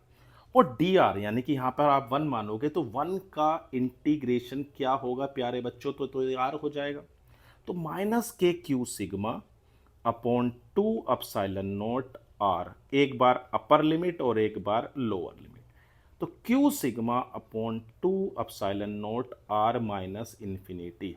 अब देखो आर में से इन्फिनिटी जाएगा तो भैया इन्फिनिटी ही बचेगा, तो ये आ गया आपका इन्फिनिटी। तो कितना अमाउंट ऑफ वर्क डन होगा? इन्फिनिटी होगा, अगर हम किसी भी प्लेन शीट के आर डिस्टेंस पर किसी चार्ज पार्टिकल को इन्फिनिटी से अगर लाते हैं तो। क्लियर है इतनी बात? बस सिंपल आपको क्या करना है, फोर्स इनटू डिस्प्लेसमेंट का कॉन्सेप्ट लगाना है और इंटीग्रेशन करना है। कोई दिक्कत हो तो बताओ, वरना बढ़ते हैं आगे। Which of the diagram correctly represent the electric field between two charge plates if a neutral conductor is placed in between the plates? ठीक है, देखो बच्चों, अगर हम किसी भी चार्ज प्लेट्स के बीच में न्यूट्रल कंडक्टर को रखते हैं तो बाय इंडक्शन उस पर चार्ज इंड्यूस तो होना ही नहीं। जैसे ये आपके पास प्लेट है, ठीक है। और एक चीज़ का और ध्यान रखना बच्चों कि कुछ प्रॉपर्टीज तो याद होनी चाहिए आपको। जैसे इलेक्ट्रिक फील्ड लाइंस अगर मैं बात करूं तो पॉजिटिव से निकलती हैं और नेगेटिव में एंटर करती हैं, सरफेस के नॉर्मल होती हैं, ठीक है ना इतनी बात, सरफेस के नॉर्मल हैं। और कंडक्टर के अंदर कोई इलेक्ट्रिक फील्ड लाइंस नहीं होती क्योंकि इलेक्ट्रिक फील्ड नहीं है। तो अगर मैं यहां पर कोई कंडक्टर रख देता हूं बीच में, ठीक, ये रख दिया, अब होगा क्या कि जो भी पॉजिटिव है वो इस पर कैसा चार्ज इंड्यूस करेगा? नेगेटिव। और दूसरी सरफेस पर कैसा हो जाएगा? पॉजिटिव, हाँ या ना। अब लाइंस जो हैं वो किससे निकल रही हैं? प्लस से निकल रही हैं। और किस में एंटर करेंगी? माइनस में। तो ये प्लस से निकल रही है, लाइन ऐसे जा रही है, इस तरह से लाइन जा रही है। तो यहां से प्लस से निकलेंगी तो भाई सीधी सी बात है, ऐसे एंटर करेंगी माइनस में, ऐसे एंटर करेंगी, ऐसे अंदर नहीं जाएंगी। क्यों नहीं जाएंगे? क्योंकि कंडक्टर के अंदर कोई लाइंस नहीं होती, क्योंकि इलेक्ट्रिक फील्ड नहीं होता। अब आप देखो कौन सा रिप्रेजेंट हो रहा है। देखो ये चीज आपको देखनी पड़ेगी कि प्लस से निकल रही है, माइनस में एंटर कर रही है। और अगर आप न्यूट्रल कंडक्टर को रखते हैं तो एक टर्म एंड उसका पॉजिटिव और दूसरा एंड उसका नेगेटिव होगा। तो इस हिसाब से अगर आप प्यारे बच्चों देखते हो तो आपको डी ऑप्शन मैच होता हुआ दिखाई देगा। बात समझ में आ रही है? पक्का? चलो भाई, the given graph show variation of charge Q versus potential difference V for two capacitors C1 and C2। ठीक है भाई, both the capacitor have the same plate separation but plate area of C2 is greater than of C1। देखो बच्चों, आपके पास क्या formula था भाई? Formula होता है C is equal to capacitance का epsilon naught A over D, यानी कि C इज प्रोपोर्शनल है एरिया के। और किसका एरिया ज्यादा दिया हुआ ये बताओ? तो भैया एरिया दिया हुआ है आपका C2 का, तो C2 बड़ी होगी C1 से क्योंकि एरिया बड़ा है A1 से, ठीक। तो C2 बड़ी हो गई। और आपने फॉर्मूला पढ़ा था Q is equal to CV, हाँ या ना? Q is equal to CV यानी कि C is equal to Q upon V, यानी कि अगर Q और V के बीच का ग्राफ है तो उसका स्लोप हमें कैपेसिटेंस देगा। अब बताओ किसका स्लोप ज्यादा है? तो सीधी सी बात है, A का स्लोप ज्यादा है किससे? B से, हाँ या ना? यानी कि जो स्लोप आपके पास है is directly proportional to capacitance, directly proportional to capacitance of capacitor. Clear है इतनी बात? अब आप बता सकते हो सीधी सी बात है कि भाई आपके पास जो ए है, उसने बोला विच लाइन ए और B corresponds to C1 and Y। अब बताओ किसका, जो ए है उसका स्लोप ज़्यादा है तो उसका कैपेसिटेंस ज़्यादा होगा, हाँ या ना। भाई मैं ये कह सकता हूँ कि कैपेसिटेंस जो है वो ए का ज़्यादा होगा किससे, बी से, क्योंकि उसका स्लोप ज़्यादा है। और हमें ये कह रखा है कि भैया C2 बड़ा है C1 से, ये कह रखा है, तो मैं ये कह सकता हूँ कि भैया जो C1 है वो आपकी बी है और ये क्या है, C2 है। इतनी बात क्लियर हो गई कि C1 को कौन किस लाइन को रिप्रेजेंट कर रहा है, तो बी को, और C2 किसको रिप्रेजेंट कर रहा है, तो भैया वो ए को रिप्रेजेंट कर रहा है, क्योंकि उसका स्लोप बड़ा है, उसका कैपेसिटेंस बड़ा है। बात समझ में आ रही है। दो याद रखने वाली बातें क्या है भैया, पहली बात ये आई कि भाई जिसका एरिया ज्यादा है उसका कैपेसिटेंस ज्यादा है, और जिसका स्लोप ज्यादा है उसका भी कैपेसिटेंस ज्यादा है। बस अब तो आप देख लो भैया, जिसका स्लोप ज्यादा है उसका कैपेसिटेंस ज्यादा है, तो किसका होगा। बात क्लियर है, बढ़े आगे, चलो भाई। The charge particle is placed between the plates of parallel plate capacitor. It experiences a force F. ठीक है। If one of the plate is removed, then force on the charge particle becomes। देखो बच्चों, जो हमारे पास parallel plate capacitors में plates होती हैं, सीधी सी बात है, अगर मैं उनके अंदर बात कर रहा हूं, ये आपके पास प्लस है तो ये माइनस है, जो इलेक्ट्रिक फील्ड होता है ना बच्चों, electric field between the oppositely charge plates of a capacitor is twice of electric field due to one plate. अगर ये प्लस है तो प्लस की वजह से जो इलेक्ट्रिक फील्ड होगा, मान लो सिग्मा अपॉन 2 एप्सिलॉन नॉट है, दूसरे की वजह से भी यही होगा ना प्यारे बच्चों, सिग्मा अपॉन 2 एप्सिलॉन नॉट, तो नेट हो गया सिग्मा अपॉन एप्सिलॉन नॉट। कहने का मतलब क्या हुआ कि इलेक्ट्रिक फील्ड जो है वो एक प्लेट के इलेक्ट्रिक फील्ड का डबल है, हाँ या ना। अब उसने बोला कि भैया एक प्लेट हटा दो, तो सीधी सी बात है, जब ऐसी आप एक प्लेट हटाओगे तो इलेक्ट्रिक फील्ड आधा हो जाएगा, हाँ या ना। और इलेक्ट्रिक फील्ड आधा हुआ तो फोर्स भी आधा हो जाएगा। तो मैं कह सकता हूं कि अगर आप एक प्लेट को रिमूव करते हो तो इलेक्ट्रिक फील्ड आधा हो रहा है, तो फोर्स भी आधा होगा, कहने वाली कोई बात नहीं है। बात समझ में आ गई, पक्का। बढ़ें आगे, चलो भाई। ओके, कह रहा when a parallel plate capacitor is connected across a DC battery, explain briefly how the capacitor gets charge. ठीक है भाई, देखो बच्चों, आपके पास एक पैरेलल प्लेट कैपेसिटर है, ठीक है भाई, ये रहा, इसको मैंने एक सोर्स से जोड़ दिया, ठीक है भाई, ये आपकी हो गई बैटरी, ठीक है, ये आपकी बैटरी हो गई जिसका पोटेंशियल V है, ये प्लस टर्मिनल और ये माइनस। करंट तो कुछ ऐसे जाएगी, हाँ या ना। अब देखो, जो इलेक्ट्रॉन होंगे वो इस वाली बैटरी पर पहुंचेंगे, जाएंगे नहीं जाएंगे इलेक्ट्रॉन इस वाले पर, यहां पर माइनस होगा, हाँ या ना। अब देखो ये गैप है बीच में, अब ये गैप तो क्या करेगा भैया, चार्ज को जाने ही नहीं देगा, इलेक्ट्रॉन को जाने ही नहीं देगा, क्रॉस करने नहीं देगा, तो क्या होगा, इस निगेटिव की वजह से इस प्लेट पर कैसा चार्ज आने लगेगा, पॉजिटिव, ठीक है। अब धीरे धीरे यहां पर इलेक्ट्रॉन बढ़ने लगेंगे, बढ़ेंगे नहीं बढ़ेंगे, और यही इलेक्ट्रॉन क्या करते हैं, दूसरे चार्ज का क्या करेंगे, अपोज करेंगे।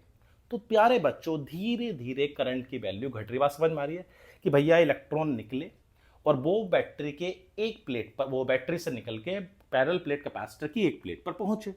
सीधी बात यह है कि भैया गैप है, अब गैप में इलेक्ट्रॉन जाए कैसे, तो दूसरी प्लेट पर बाय इंडक्शन पॉजिटिव चार्ज आया, अब इलेक्ट्रॉन और गए और पॉजिटिव आया, तो होगा क्या कि उस प्लेट पर इलेक्ट्रॉन बढ़ते चले जा रहे हैं, तो वो क्या करेंगे, अब भैया आ भी तो इलेक्ट्रॉन रहे और हैं भी इलेक्ट्रॉन, तो अपोज तो होगा ना, तो वो अपोज करना शुरू करेंगे, धीरे धीरे अपोज होगा तो उसकी जो करंट की वैल्यू है वो कम होती चली जाएगी। और जैसे ही वोल्टेज कैपेसिटर पर इक्वल और अपोजिट हुआ बैटरी का, तो प्यारे बच्चों करंट फ्लो बंद हो जाएगा और ये पूरा चार्ज हो जाएगा। क्लियर है बात। देखो ध्यान रखना, कैपेसिटर की खासियत यह है कि तब तक करंट फ्लो कराएगा जब तक उसका पेट नहीं भरा है, जैसे ही फुल चार्ज करंट बंद। क्लियर है इतनी बात। चलो थोड़ा बहुत लिख लेते हैं कि इलेक्ट्रिक करंट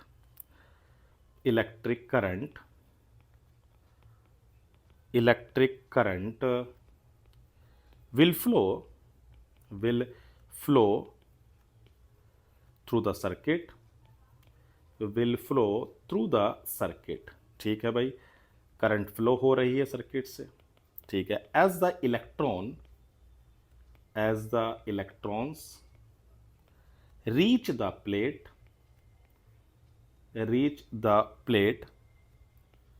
ठीक है, reach the plate, the insulating gap, the insulating gap does not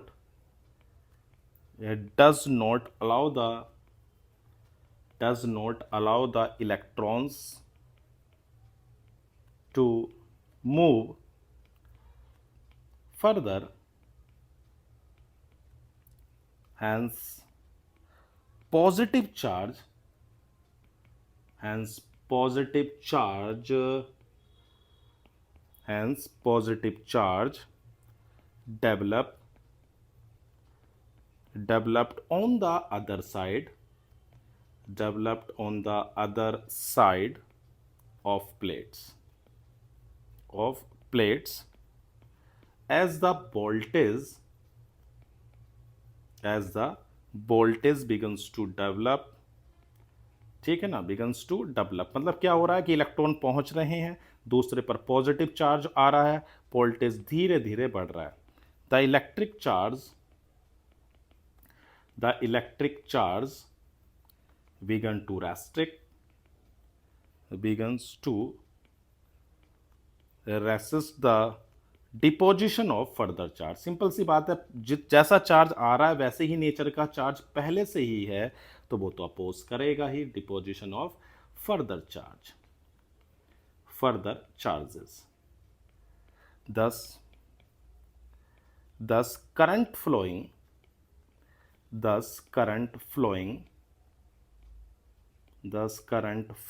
through the circuit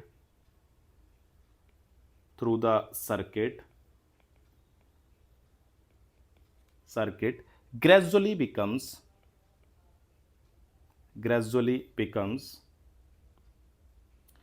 ये आपका हो गया भैया, gradually becomes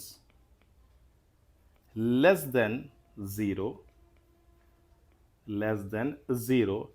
till the voltage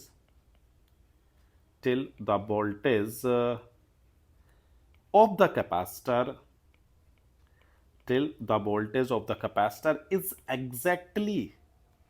is exactly equal but opposite to voltage of battery. Clear है इतनी बात कि भाई मैंने आपको क्या बताया कि भाई आपने जैसे ही कनेक्ट किया, करंट का फ्लो होना शुरू किया, इलेक्ट्रॉन्स उस प्लेट पर पहुंच रहे हैं, लेकिन गैप की वजह से वो क्या कर रहे हैं, जा नहीं पा रहे। तो दूसरी प्लेट पर कैसा आ रहा है, पॉजिटिव चार्ज आ रहा है। तब तक आएगा जब तक भाई बैटरी पर जो पोटेंशियल है और कैपेसिटर पर जो वोल्टेज आ रहा है वो दूसरे के इक्वल एंड अपोजिट ना हो जाए। ठीक है भाई, इस तरह से आपका कैपेसिटर चार्ज होता है। पक्का। चलो भाई आगे बढ़ते हैं। If two similar large plates, each of area A, having surface charge density plus sigma and minus sigma, are separated by a distance d in air, find the expression of field at points between the two plates and on outer sides of the plate. Specify the direction of the field in each case. ठीक है बच्चों, आपके पास एक plate है जो positively charged है plus sigma, ठीक है, और एक दूसरी प्लेट है जो बच्चों आपकी निगेटिवली चार्ज्ड है। हाँ या ना, इतनी बात तो क्लियर है आपकी। चलो भाई अब देखो बच्चों, जो हमारे पास कैपेसिटर होता है एक तरह से based on the principle of electrostatic conduction. ये लाइन भी याद रखना, आ जाती है एक नंबर में आपकी कि कैपेसिटर इज बेस्ड, प्रिंसिपल याद रखना, is based on the principle of, कि based on the principle of electrostatic induction. ठीक है भाई, ये याद रखेंगे। अब देखो, एक प्लेट का जो इलेक्ट्रिक फील्ड है वो हमें याद होता है सिग्मा अपॉन 2 एप्सिलॉन नॉट। हाँ या ना। अब देखो यहां पर पॉइंट लो, तो इस पॉजिटिव की वजह से जो इलेक्ट्रिक फील्ड होगा वो तो अबे होगा, यानी कि E1 नाम दे दिया, तो सिग्मा अपॉन 2 एप्सिलॉन नॉट। और जो प्लस की वजह से होगा ना बच्चों, वो तो भैया E2 होगा, और वो भी आपका सिग्मा अपॉन 2 एप्सिलॉन नॉट होगा। और नेट इलेक्ट्रिक फील्ड आ गया भैया इस फर्स्ट पॉइंट पर जीरो, हाँ या ना, क्योंकि इक्वल एंड अपोजिट हो गए। अब ऐसे ही प्यारे बच्चों में यहां बीच में निकालता हूं, तो देखो प्लस की वजह से अबे कितना सिग्मा अपॉन 2 एप्सिलॉन नॉट, और दूसरे वाले की वजह से टू वर्ड्स और कितना सिग्मा अपॉन 2 एप्सिलॉन नॉट। तो अगर हम ऐड करेंगे तो इस पॉइंट पर प्यारे बच्चों आ जाएगा सिग्मा अपॉन एप्सिलॉन नॉट। अब अगर मैं बाहर निकालूं, देखो थर्ड पॉइंट लूं, तो क्या होगा, प्लस की वजह से तो अबे कितना सिग्मा अपॉन 2 एप्सिलॉन नॉट, और माइनस की वजह से टू वर्ड्स कितना सिग्मा अपॉन 2 एप्सिलॉन नॉट। तो भैया इक्वल एंड अपोजिट कैंसिल हो गए, तो ई थर्ड पर भी जीरो होगा। यानी जो भी इलेक्ट्रिक फील्ड है वो सिर्फ बीच में है, और कितना है sigma upon epsilon not. Clear इतनी बात। और नॉर्मल टू द प्लेट से और पॉजिटिव से निगेटिव चार्ज की ओर है। ठीक, अगले बात कह रहा potential difference between the plates. चलो भाई पोटेंशियल डिफरेंस भी निकाल लेते हैं। क्या होता है, V इज इक्वल टू होता है ED, E हम निकाल चुके हैं sigma upon epsilon not into D, और सिग्मा भी आप रख सकते हो कितना चार्ज पर यूनिट एरिया। लो भैया ये भी निकाल दिया, E आ गया। तो V इज इक्वल टू क्या हो गया, Q upon A epsilon not into D. अब क्या कह रहा है, द कैपेसिटेंस। लो भैया कैपेसिटेंस भी निकाल देते हैं। Q इज इक्वल टू होता था CB, तो C हो जाएगा Q अपॉन V, और भैया V की वैल्यू है Q upon A epsilon not D, तो Q से Q कैंसिल, तो C हो गया A epsilon not over D। तो चलो भाई कैपेसिटेंस भी निकल गया, तीनों चीज आ गई भैया, इलेक्ट्रिक फील्ड भी आ गया और कैपेसिटेंस भी आ गया। कोई दिक्कत हो तो देखो बता दो, नहीं है चलें आगे। चलो भाई, two capacitors of capacitance C1 and C2, ठीक है भाई, C1 and C2 are connected in parallel, ठीक है, if charge Q is given to the combination, okay, the ratio of charge on the capacitor C1 to charge on C2। देखो बच्चों parallel में है, और आपको पता है कि पैरेलल में पोटेंशियल सेम होता है, ठीक है। V क्या है हमें याद है, when they are connected, they are connected in parallel, और पैरेलल में क्या सेम होता है, तो भैया पैरेलल में V is same, potential same है, और Q इज इक्वल टू आपके पास होता है Q is equal to CB, तो V इज इक्वल टू हो गया Q अपॉन C, तो भैया हो जाएगा Q1 upon C1 is equal to Q2 upon C2। तो Q1 और Q2 का रेशियो वही होगा जो कैपेसिटेंस का रेशियो है C1 और C2 का। कोई दिक्कत तो नहीं कि भाई पैरेलल में क्या सेम है, तो सीधी सी बात है पैरेलल में पोटेंशियल सेम है, और पोटेंशियल होता है Q अपॉन C, और भैया इक्वल रख दिए तो चार्ज का रेशियो आ गया ये। कोई दिक्कत, तो भैया ऑप्शन कौन सा है, तो भैया पहला ऑप्शन है C1 अपॉन C2। कोई दिक्कत तो नहीं है। चलो भाई बढ़ते हैं आगे। A sphere S1 of radius R1, okay, enclose a net charge Q if there is another concentric sphere S2 of radius R2, enclosing charge 2Q. Find the ratio of the electric flux through S1 and S2। देखो ये question आपका पहले video में भी आया हुआ है, आप चाहो तो इसे कर सकते हो, और ये क्वेश्चन लगभग आपको 3 बार दिखाई देगा। 2002 में 2002 में आया था, 2014 में आया, और 2014 के कंपार्टमेंट में भी आया था, ठीक है ना। चलो भाई, तो पहले हम किसकी वजह से फ्लक्स निकाल रहे हैं, S1। तो बच्चों होता क्या है कि अगर आप जिसकी वजह से फ्लक्स निकाल रहे हो, जिस पर देखो वो कितना चार्ज इनक्लोज कर रहा है, बस ये देखो। तो अगर मैं फ्लक्स थ्रू S1 निकालता हूं, फ्लक्स थ्रू S1, चलो भाई फ्लक्स थ्रू S1 तो कितना हो जाएगा, तो भैया हो जाएगा 5-1 हो जाएगा। कितना चार्ज इनक्लोज किया हुआ है, तो भैया इसमें Q है, तो Q अपॉन एप्सिलॉन नॉट, ठीक है। उसने बोला था कि भाई there is another charge enclosing 2Q, find the ratio. Ratio निकालना तो फ्लक्स थ्रू S2 भी निकालते हैं पहले, फ्लक्स थ्रू S2। तो देखो भाई S2 के अंदर आप देखोगे तो दोनों ही चार्ज आ गए, Q और 2Q, तो मिलके हो गया 3Q।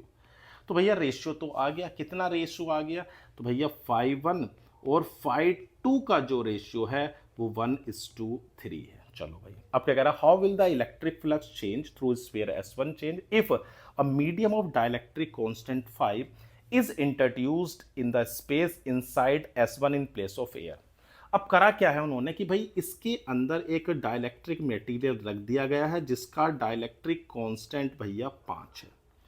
तो भाई फ्लक्स तो बदलेगा, चलो भाई देखते हैं। तो हमारे पास जो नया फ्लक्स आएगा वो हो जाएगा phi dash is equal to, हमारे पास क्या फॉर्मूला होता था बच्चों, E dash dot d A, ये होता था। अब जो इलेक्ट्रिक फील्ड हुआ है वो कितना हो जाएगा, तो पहले जो इलेक्ट्रिक फील्ड था वो ई था, और जो डाइलेक्ट्रिक कांस्टेंट है अब थोड़ी देर के लिए हम के मान लेते हैं, हाँ या ना। तो भाई 1/k E dot D S, और ये आपका क्या है, फ्लक्स है। तो ये आ जाएगा फ्लक्स हमारे पास हो गया फाई, और ये हो गया के अपसाइलन नॉट, हाँ या ना। तो कितनी वैल्यू है ई डॉट डी एस हमारे पास, देखो इसको आप वैल्यू रख दो पहले, तो देखो कितनी वैल्यू आएगी। तो ये हमारे पास ई डॉट डी एस हमारे पास क्या होता है, Q upon charge enclosed Q है अपॉन अपसाइलन नॉट, और डाइलेक्ट्रिक कांस्टेंट की वैल्यू 5 है।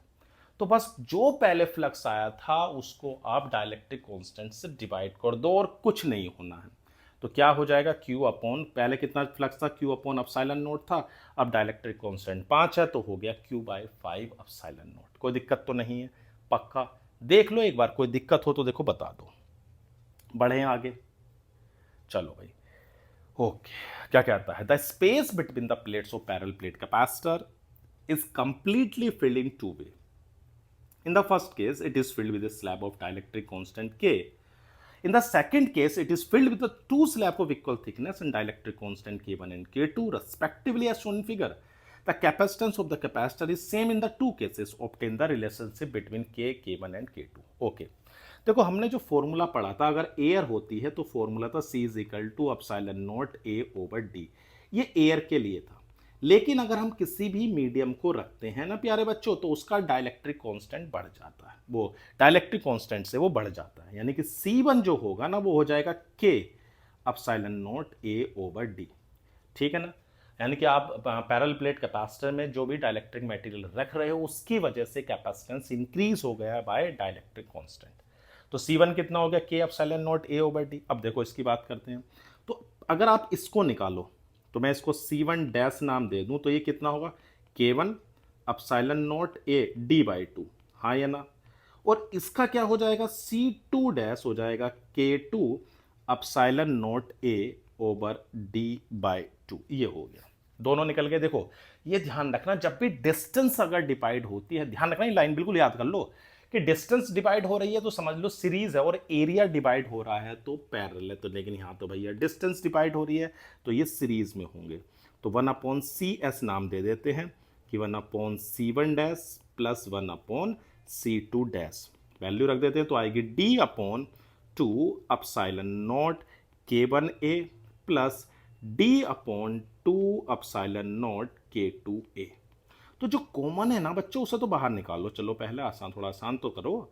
तो 1/K1 प्लस 1/K2, एलसीएम ले लोगे तो D/2 epsilon naught A K1 plus K2 upon K1 K2। तो हमारे पास CS हो जाएगा 2 epsilon naught A upon D K1 K2 upon K1 plus K2। और क्वेश्चन ने क्या किया कि दोनों बराबर हैं, क्या हैं, बराबर हैं, यानी कि जो पहले था C1 वो बराबर है CS के, कितना था पहले, K epsilon naught A over D, और अब है 2 epsilon naught A over D K1 K2 upon K1 plus K2। अब देखो क्या क्या कट रहा है, अपसाइलन नॉट से ये कट गया, D से D, तो भैया K की वैल्यू आ गई 2 K1 K2 upon K1 plus K2, ये आपकी वैल्यू आ गई। तो करा क्या है उसकी ओर एक बार ध्यान से देखते हैं। भाई मैंने बताया था जब भी हम किसी भी पैरेलल प्लेट कैपेसिटर में डाइलेक्ट्रिक मटेरियल को भरेंगे तो भैया हमारे पास जो फॉर्मूला है वो है K1 K epsilon naught A over D। अब दूसरे वाले कॉम्बिनेशंस में दो स्लैब है, एक का डाइलेक्ट्रिक कांस्टेंट K1 है तो दूसरे का K2, तो दोनों के लिए निकाल लिया। और मैंने बताया कि अगर डिस्टेंस डिवाइड हो रही है तो ये सीरीज में होंगे, तो सीरीज कॉम्बिनेशन से कैपेसिटेंस निकाला और भैया इक्वेट कर दिया। क्लियर है इतनी बात, कोई दिक्कत तो नहीं, सोच लो, देखो कोई दिक्कत हो तो देखो बता दो। बढ़े आगे, चलो भाई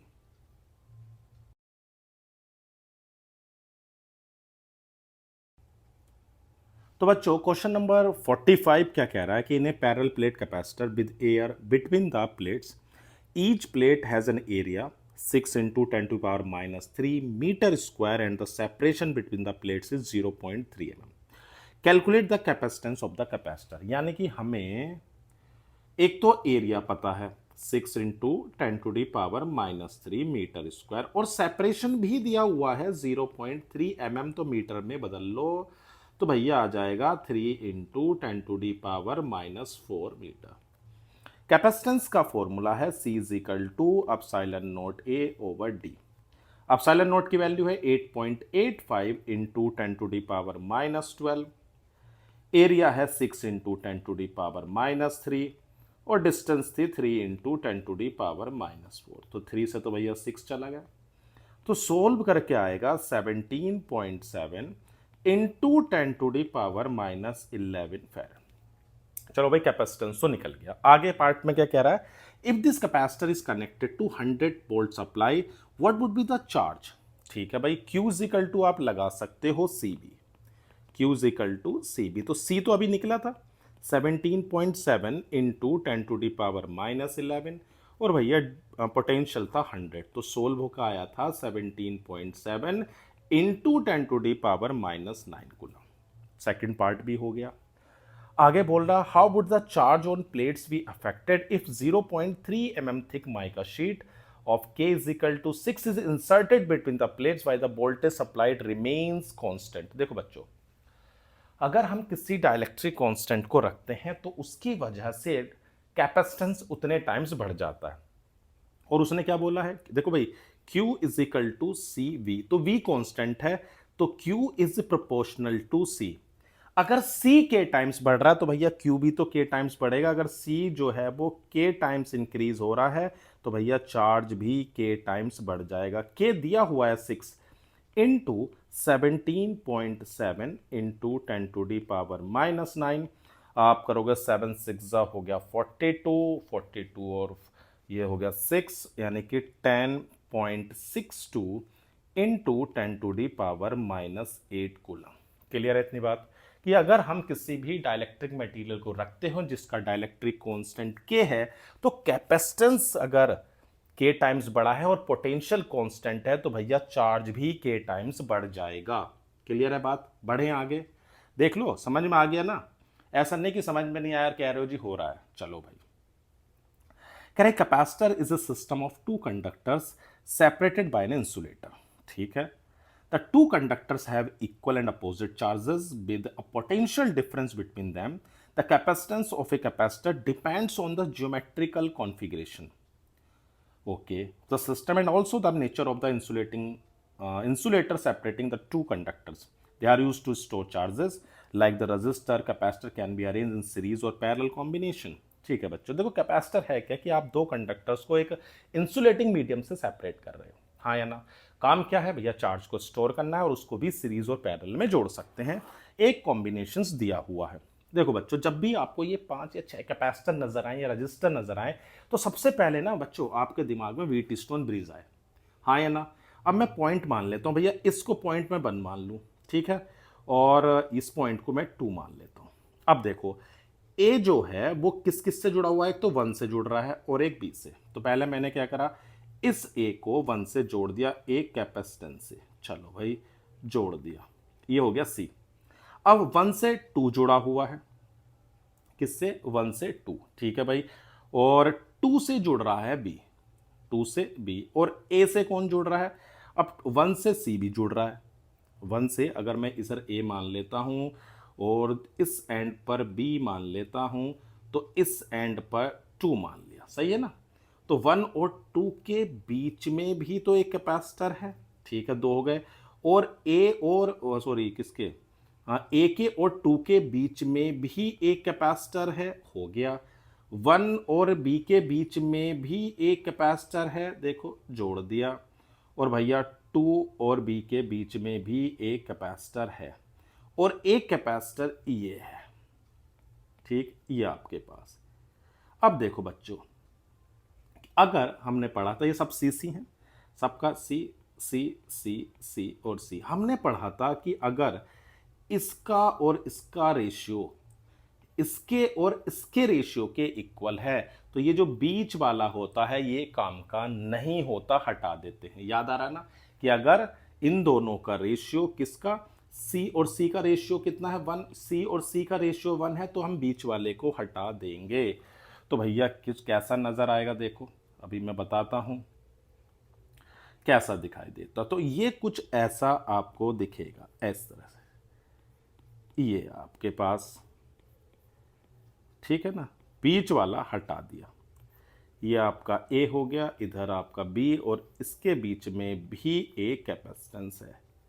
अब सी सी सी सी जो ऊपर वाले हैं ये दोनों, ये वाले ये सीरीज में है, और सीरीज में सी और सी मिलके कितना हो जाएगा, C/2, ठीक, C/2।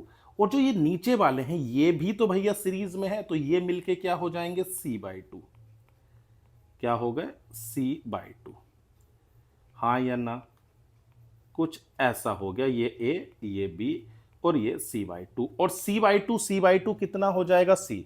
और फिर फाइनली ये आपको पैरेलल में नजर आएंगे, कौन कौन से, सी सी सी। देखो फॉर्मूला मैं लिख देता हूं, अगर दो कैपेसिटेंस पैरेलल में है तो फॉर्मूला याद रखोगे C1 + C2, सीरीज में है अगर दो तो आप याद रखोगे C1 C2 upon C1 + C2, याद रहेगी बात।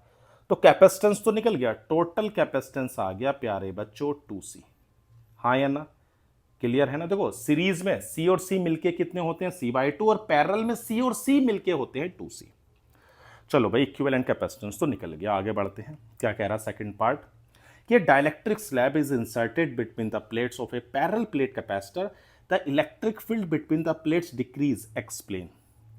देखो बच्चों, अगर हम इलेक्ट्रिक फील्ड से वो क्या नाम इलेक्ट्रिक फील्ड निकाल लें, जब तक हमने नहीं रखा है किसको, डाइलेक्ट्रिक स्लैब को, तो इलेक्ट्रिक फील्ड का फॉर्मूला होता था सिग्मा अपॉन एप्सिलॉन नोट, और जैसे ही हम स्लैब रखते थे तो फॉर्मूला आ जाता सिग्मा अपॉन के एप्सिलॉन नोट, यानी कि इलेक्ट्रिक फील्ड, और ये हो गया आपका 1/k टाइम्स।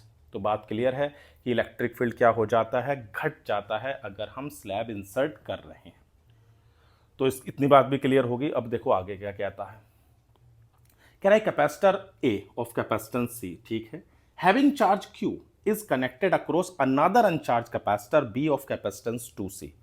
मतलब ए है जिसका कैपेसिटेंस C है और चार्ज Q है, एक दूसरा कैपेसिटर है जिसका कैपेसिटेंस 2C है और चार्ज 0 है, 0, ठीक है।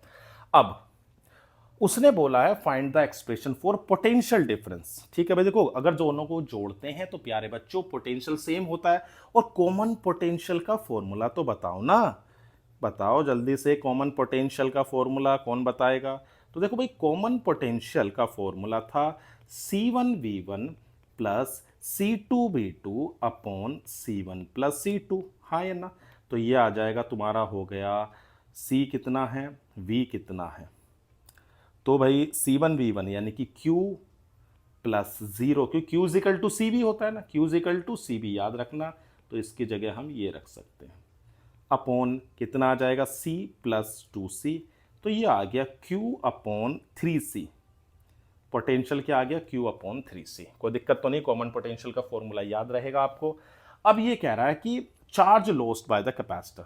देखो अब चार्ज निकाल लेते हैं, चलो भाई चार्ज निकालते हैं। तो देखो charge on A, charge on A कैसे निकालोगे, फॉर्मूला हमारे पास है Q = CV, C तो है, V की वैल्यू अभी आई थी Q/3C, तो भैया चार्ज निकल के आ गया Q/3, पहले Q था अब Q/3 हो गया, तो भैया चार्ज लॉस्ट बाय ए कितना हो जाएगा, Q - Q/3 यानी कि 2Q/3 निकल गया। तो देखो क्या करा, सबसे पहले तो हमारे पास एक कॉम्बिनेशन था, उस कॉम्बिनेशन को बीट स्टोन ब्रिज की फॉर्म में अरेंज किया और देखा क्या रेशियो सेम है, तो हाँ है, तो बीच वाले को हटा दिया, कुछ काम का नहीं है। फिर दो सीरीज में हो गए ऊपर के और दो नीचे के, फिर दोनों पैरेलल में हो गए, तो कैपेसिटेंस तो निकल गया। फिर उसने कहा कि एक कैपेसिटर है, चार्ज है, दूसरा नहीं है, दोनों को जोड़ दिया तो भैया पोटेंशियल तो कॉमन होगा। फॉर्मूला है C1V1 plus C2V2 upon C1 plus C2। तो उससे हमने क्या निकाल दिया, पोटेंशियल। और पोटेंशियल आ गया तो भैया चार्ज तो आ ही जाएगा, और चार्ज आ गया तो भैया कितना लॉस करा है वो भी निकल गया। क्लियर है इतनी बात, कोई दिक्कत तो नहीं। बढ़ें आगे। ओके, कह रहा 3 capacitor each of 4 microfarad are to be connected in such a way that the effective capacitance of the combination is this.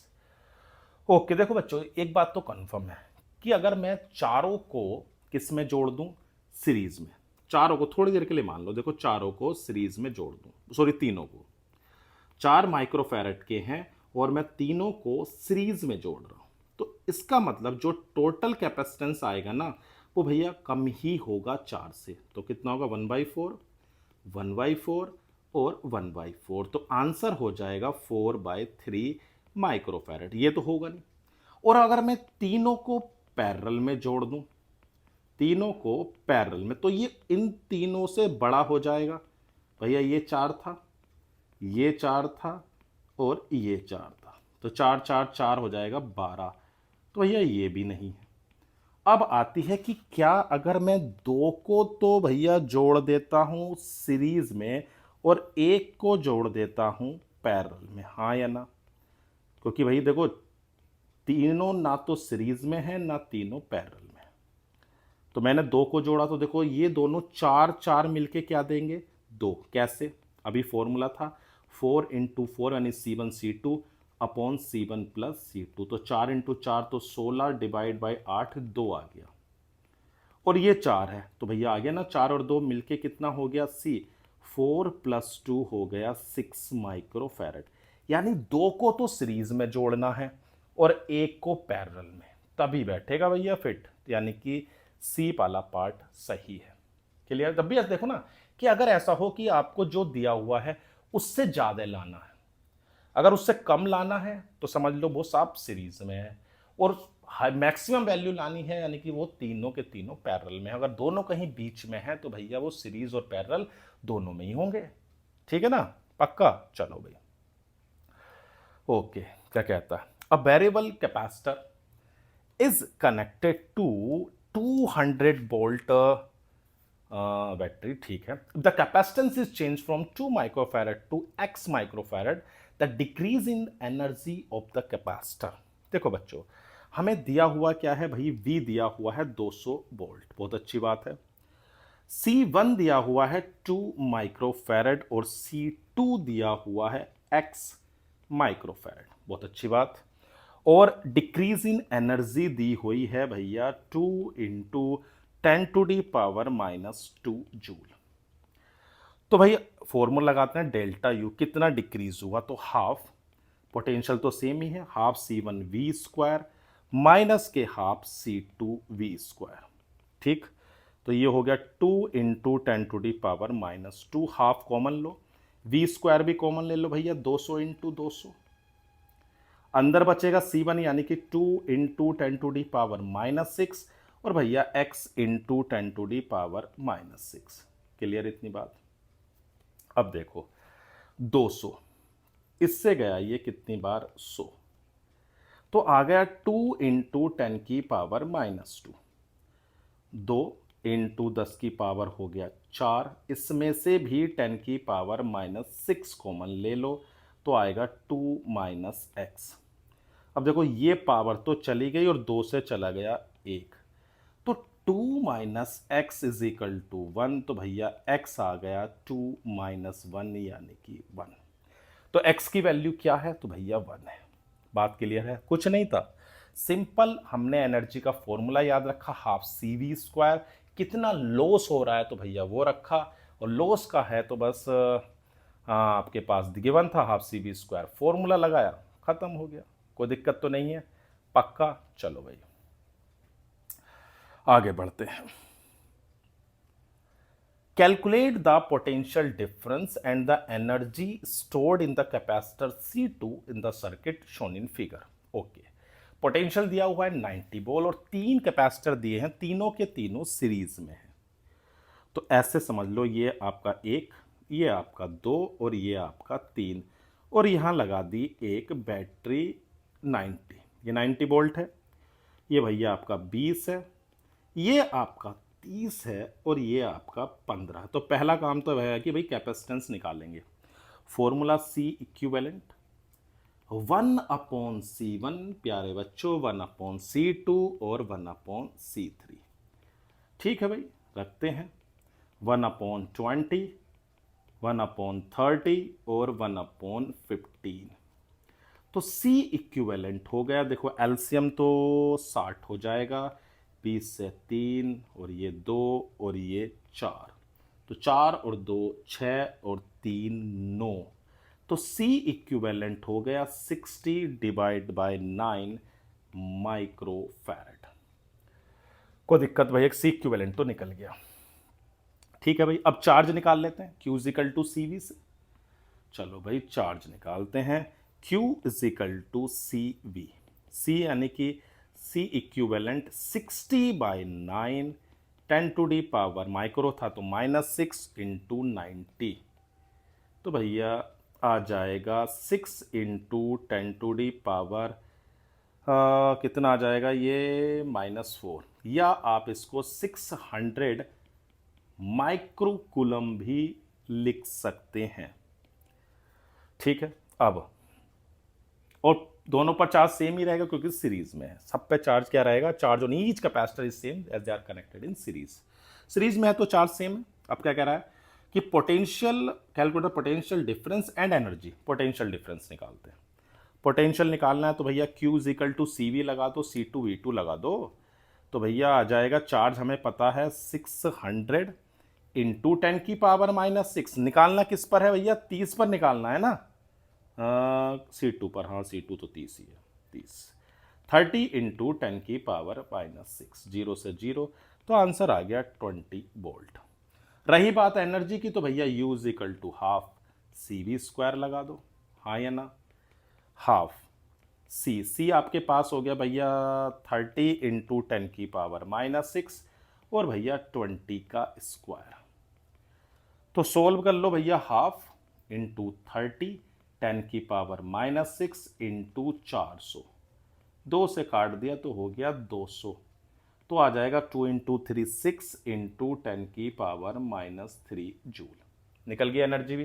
तो सबसे पहला काम क्या करा प्यारे बच्चों, हमने टोटल कैपेसिटेंस निकाला। कैपेसिटेंस निकल गया तो चार्ज निकल गया, और तीनों सीरीज में थे तो सब पे चार्ज सेम ही होगा, तो भैया उसकी मदद से C2 पर पोटेंशियल भी निकाल लिया। कोई दिक्कत हो तो देखो बताओ, निकल गया नहीं निकल गया, फिर भैया एनर्जी भी निकल गई। बढ़े आगे, चलो भाई, a parallel plate capacitor of capacitance C is charged to a potential V. Okay. It is then connected to another uncharged capacitor having the same capacitance. Find out the ratio of energy stored in the combined system to that stored initially in the single capacitor. देखो भाई energy की अगर बात करें, ठीक है, अब हमारे पास Q तो हम निकाल ही सकते हैं, Q इजिकल टू CV से। देखो एनर्जी स्टोर्ड की अगर बात करूं तो आप किसी भी तरीके से निकाल सकते हैं क्योंकि आपको सब पता है, energy stored in a capacitor. ठीक है, आपको देखो अगर हम किसी भी चार्ज कैपेसिटर को किसी दूसरे चार्ज कैपेसिटर से कनेक्ट करते हैं या अनचार्ज से कनेक्ट कर रहे हैं, तो उनका जो चार्ज होता है वो कांस्टेंट रहता है। Charge is a conservative property, उसने बोला ना, parallel plate capacitor of capacitance C is charged to a potential V. It is then connected to another uncharged capacitor having the same capacitance, मतलब charge तो same रहना है। तो energy stored इन capacitor कितनी हो जाएगी शुरू में, Q² 2C। अब जब दोनों को जोड़ दिया गया है तो कैपेसिटेंस ऑफ कॉम्बिनेशन कितना हो जाएगा, 2C, हाँ या ना। अरे भाई कैपेसिटेंस ऑफ कॉम्बिनेशन, भाई पहले क्या था, पहले आपका C था, एक C और जोड़ दिया तो C और C मिलके हो गए 2C। फाइनल एनर्जी कितनी आ गई, तो भैया कुछ चेंज नहीं होगा, चार्ज तो देखो उतना ही रहेगा, सिर्फ कैपेसिटेंस बदल गया है, तो Q² 2C हो गया। अब अगर हमें रेशियो निकालना है तो देखो रेशियो क्या होगा, उसने पूछा ना, find out the ratio of energy stored in the combined system to that stored initially in the single capacitor. ठीक है भाई, तो फाइनल एनर्जी कितनी आई, फाइनल एनर्जी हमारे पास हो गई क्यू स्क्वायर अपॉन 2 2c। और इनिशियल एनर्जी कितनी हो गई जो हमारी स्टार्टिंग में थी, वो थी भैया क्यू स्क्वायर अपॉन 2c। तो ये तो कैंसिल ही हो गया, तो आपके पास आ गया 1/2। क्लियर है इतनी बात? भाई देखो चार्ज तो उतने का उतना रहेगा, उसके बाद जब कनेक्ट कर दिया तो सिंपल सी बात है, कैपेसिटेंस हो गया C प्लस C यानी कि 2c। फिर से फाइनल एनर्जी निकाली क्यू स्क्वायर अपॉन 2c के फॉर्मूले से और उसका रेशियो निकाल दिया। कोई दिक्कत तो नहीं है? देख लो एक बार, अगर दिक्कत हो तो बताओ, वरना तो भैया हम आगे बढ़ते हैं।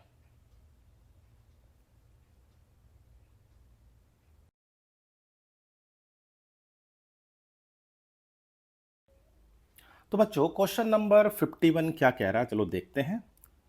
In the figure given below find equivalent capacitance of the network between the points A and B.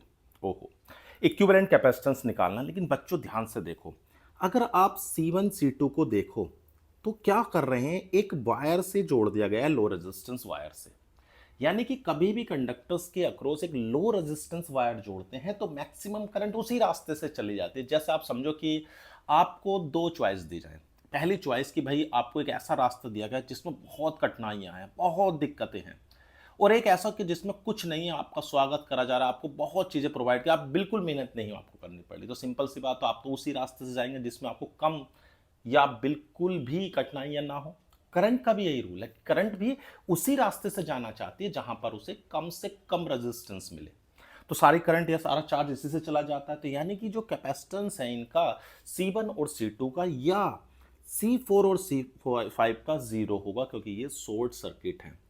Short circuit जब भी होगा यानी कि लो रेजिस्टेंस वायर से क्या, यानी कि जो कैपेसिटर होगा सडनली डिस्चार्ज होगा, बहुत जल्दी डिस्चार्ज हो जाएगा, यानी कि उसका कैपेसिटेंस जीरो होगा।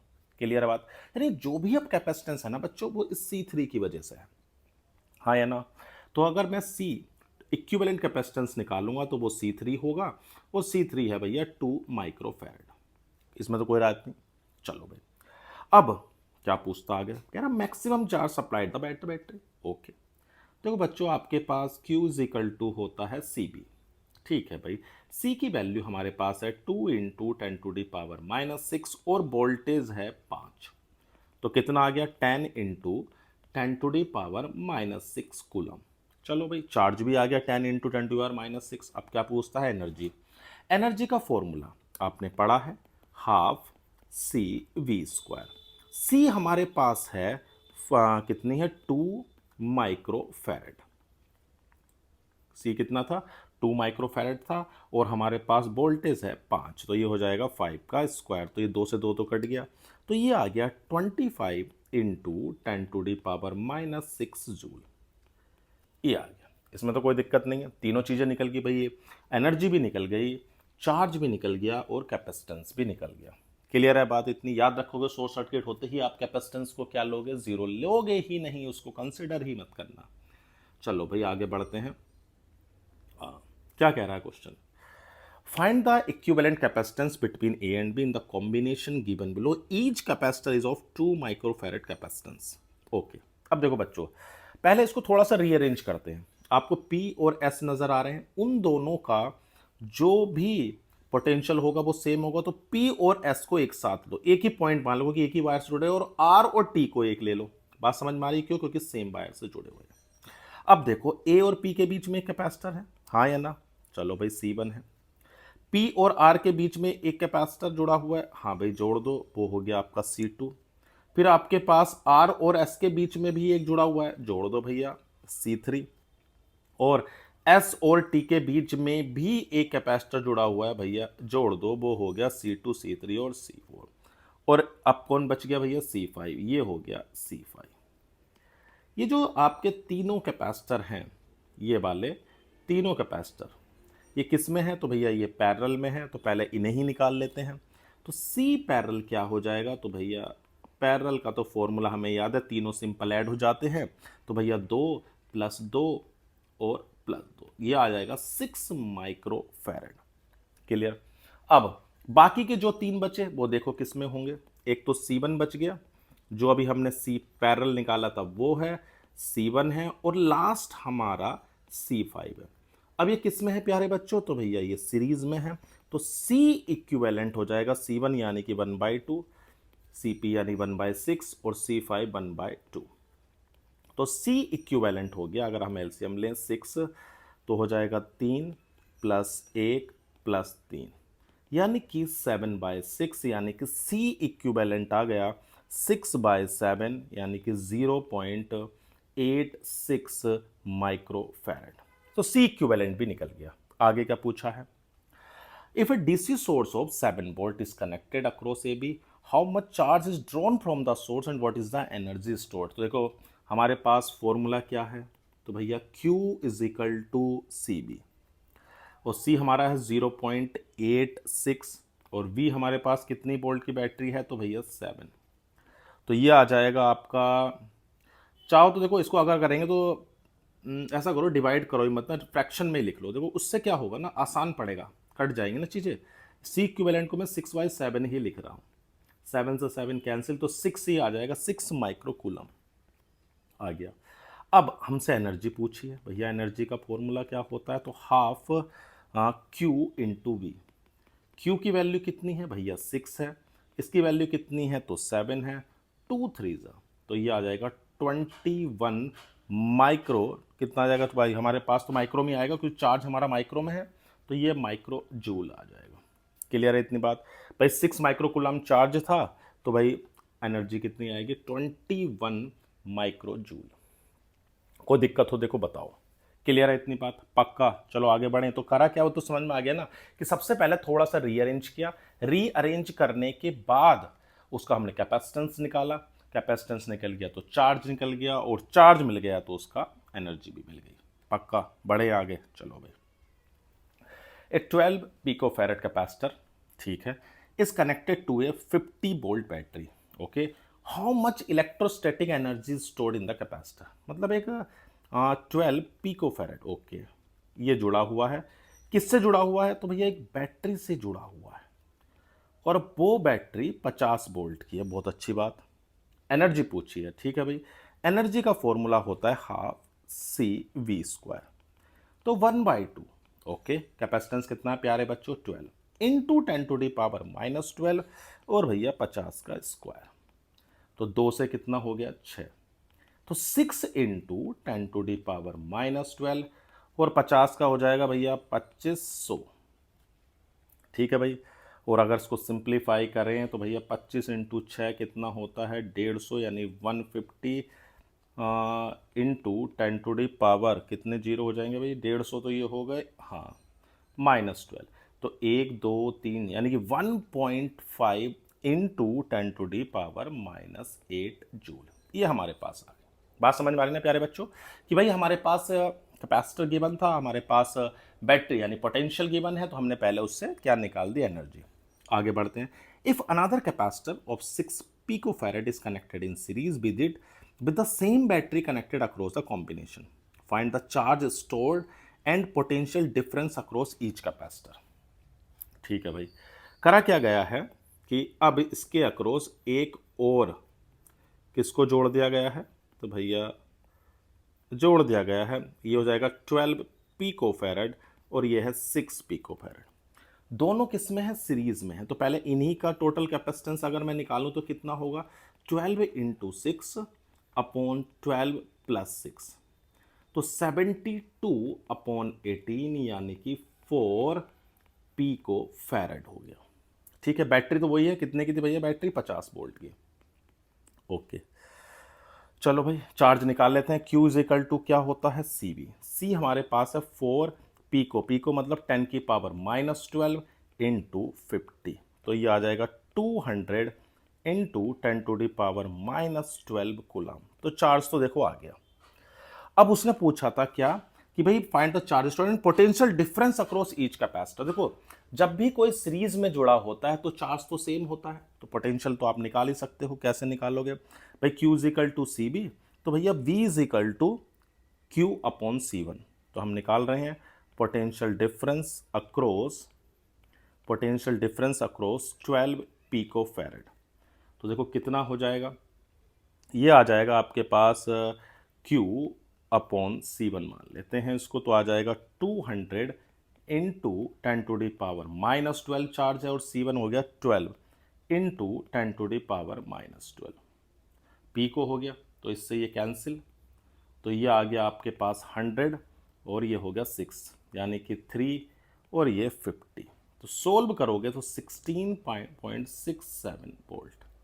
चलो भाई, पोटेंशियल भी निकल गया। अब 6 पर भी निकाल लेते हैं। चार्ज तो देखो उतना ही होगा ना, क्योंकि चार्ज तो बदलेगा नहीं। क्यों नहीं बदलेगा बच्चों? क्योंकि चार्ज तो सीरीज में सेम होता है।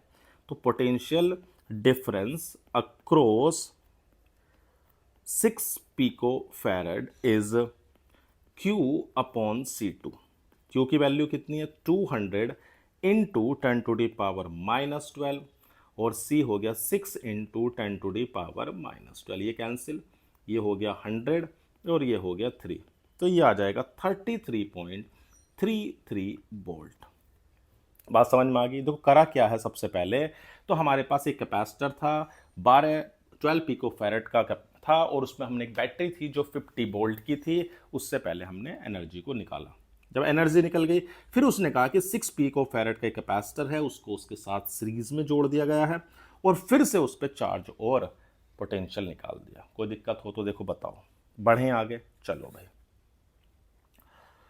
ओके, क्या कहता है? Two identical capacitors of 12 picofarad each are connected in series across a battery of 50 volt. चलो भाई, 12 पिकोफैरेड के दो कैपेसिटर हैं। ठीक है भैया, दो बनाओ पहले। हो गए दो। ये 12 पिकोफैरेड का है और दूसरा भी भैया 12 का ही है, हाँ या ना? और एक बैटरी हमने जोड़ दी, बहुत अच्छी बात है, बैटरी जोड़ दी गई है 50 वोल्ट की। अब देखो 12 और 12, अगर मैं इनका सीरीज कॉम्बिनेशन निकालता हूं तो CS जो हो जाएगा वो 6 हो जाएगा। ये तो फॉर्मूला है ना, C1C2 upon C1 plus C2।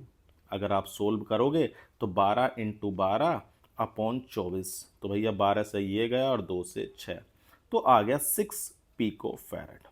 ठीक है, अब वोल्टेज तो पता है तो भैया एनर्जी भी निकाल लो। क्या है एनर्जी का फॉर्मूला? तो एनर्जी आ जाएगी सीरीज के लिए हाफ सी की वैल्यू है 6 इंटू 10⁻⁻12 और वोल्टेज भैया 50 है, तो 2 से तो चला गया 3, तो 3 इंटू 10⁻⁻12 50 का हो जाएगा 2500।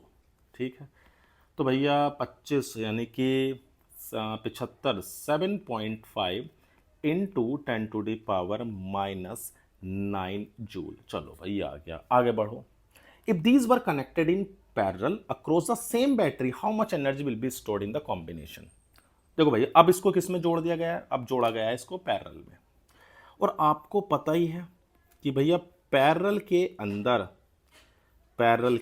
अंदर अगर आप कॉम्बिनेशन देखोगे तो कितना आएगा? 50 वोल्ट है और ये भैया 12 पिको फैरेड ये है और 12 पिको फैरेड ये है। तो C जब आप निकालोगे तो 12 और 12 24 पिको फैरेड हो जाएगा। और अगर मैं इसको ऐसे भी तो लिख सकता हूँ 24 इंटू 10⁻⁻12 फैरेड। अब एनर्जी की बात करें तो एनर्जी हो जाती है भैया हाफ, C हो गया 24 इंटू 10⁻⁻12 इंटू 50 का स्क्वायर। तो 2 से तो भैया चला गया कितनी बार? 12, तो 12 इंटू 10⁻⁻12 इंटू 2500। ठीक, तो ये आ जाएगा आपका कितना?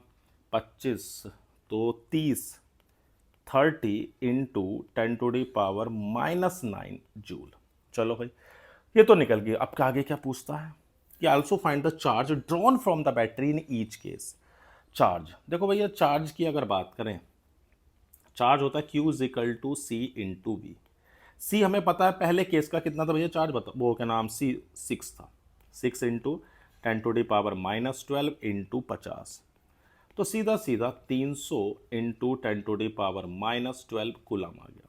और पैरेलल की बात करें तो कितना था? 24 इंटू 10⁻⁻12 इंटू 50, तो 24 5 चौक 20, तो 10 2 12, तो 1200 इंटू 10⁻⁻12 कूलम। ये आ गया, कोई दिक्कत तो नहीं है। देखो दिया क्या था कि दो कैपेसिटर हैं, एक बार उसको सीरीज में जोड़ा, सीरीज में जोड़ने के बाद किसमें? सीरीज में जोड़ा भैया, उसके बाद हमने उसका फॉर्मूला याद ही है, C1C2 upon C1 plus C2। ठीक है ना, निकल गया। फिर जब हमारे पास एक बार C आ गया तो फिर तो हम एनर्जी निकाल सकते हैं, हाफ C V स्क्वायर। फिर उसको हमने किस में जोड़ा है, पैरेलल में। पैरेलल में होता है C1 प्लस C2, वो आ गया। फिर एनर्जी निकाल दी, और एनर्जी की अब निकल गया तो चार्ज का फॉर्मूला तो हमें पता ही होता है, Q is equal to CV। तो भैया चार्ज भी निकाल दिया, कोई दिक्कत तो नहीं है। चलो बढ़े आगे। Two identical parallel plate capacitor A and B are connected to a battery of B volt, ठीक है, with the switch S is closed. Okay, the switch is now is open and the free space between the plates of the capacitor is filled with a dielectric constant K. Find the ratio of total electrostatic energy stored in both capacitor before and after the introduction of the dielectric. देखो बच्चों, जब ये closed है, पहला case में case first क्या है भैया, जब स्विच यानी कि एस इज क्लोज, जब ये क्लोज्ड है तो उस केस में ए और बी क्या है, पैरेलल में है। A and B are in parallel, ठीक है भाई, दोनों पैरेलल में है। हाँ बहुत अच्छी बात है। और पैरेलल के अंदर बच्चों आपका पोटेंशियल सेम होगा, तो एनर्जी जब निकालोगे तो हाफ CV स्क्वायर से निकाल सकते हो कि हमें बैटरी दी हुई है B वोल्ट की, तो क्या एनर्जी होगी भाई, एक की हाफ CV स्क्वायर तो दो की हो जाएगी 2 हाफ CV स्क्वायर, तो 2 से 2 कट गया तो भैया CV स्क्वायर आ गया इनिशियल। लेकिन जैसे ही स्विच को ओपन किया गया, ठीक है, तो जो जो ये वाला कैपेसिटर ये डिस्कनेक्टेड हो गया, हाँ या ना।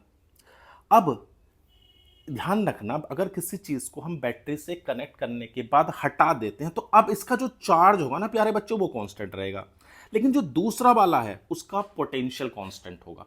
बी का क्या रहेगा, चार्ज कांस्टेंट, और ए का क्या रहेगा, पोटेंशियल कांस्टेंट, याद रहेगी बात। और जब हम डाइलेक्ट्रिक स्लैब भरते हैं तो भैया उसका कैपेसिटेंस के टाइम्स बढ़ जाता है, ये भी याद रखना, ठीक है, इतनी बात। चलो भाई आगे अभी क्वेश्चन करते हैं। तो भाई एनर्जी हमें निकालनी है। देखो अगर मैं बात कर रहा हूं किसकी, बी की, हमारे पास जो बी है उसकी बात कर रहा हूं, तो Q इक्वल टू तो CV है, इसमें तो कोई दो राय नहीं है। अब एनर्जी अगर मैं निकालूं उस बी पर कितनी एनर्जी होगी, तो भैया Q स्क्वायर अपॉन 2 KC, क्योंकि कैपेसिटेंस के टाइम्स बढ़ गया और Q की value C square B square upon 2KC, तो इससे कैंसिल हो गया, आ जाएगा half CV square upon K। और अगर मैं ए की बात करूं, ए की, किसकी बात कर रहा हूं, ए की, चलो भाई ए की बात करते हैं। तो देखो ए का पोटेंशियल कांस्टेंट है, तो जो एनर्जी हो जाएगी वो सीधी सीधी हो जाएगी हाफ CV स्क्वायर, और जो हो जाएगा वो हो जाएगा KC, के ये था ना हाफ CV स्क्वायर, चलो भाई थोड़ा सा इसे सही करके लिखते हैं, हाफ KC हो गया इनटू V स्क्वायर। अब फाइनल एनर्जी जोड़ देते हैं, अब इसको कितना आता है देखो, ये आ जाएगा आपका CV स्क्वायर अपॉन 2K और CV स्क्वायर K/2। तो इसमें से CV स्क्वायर 2 तो कॉमन ले लिया, अंदर बच गया 1 अपॉन K प्लस K।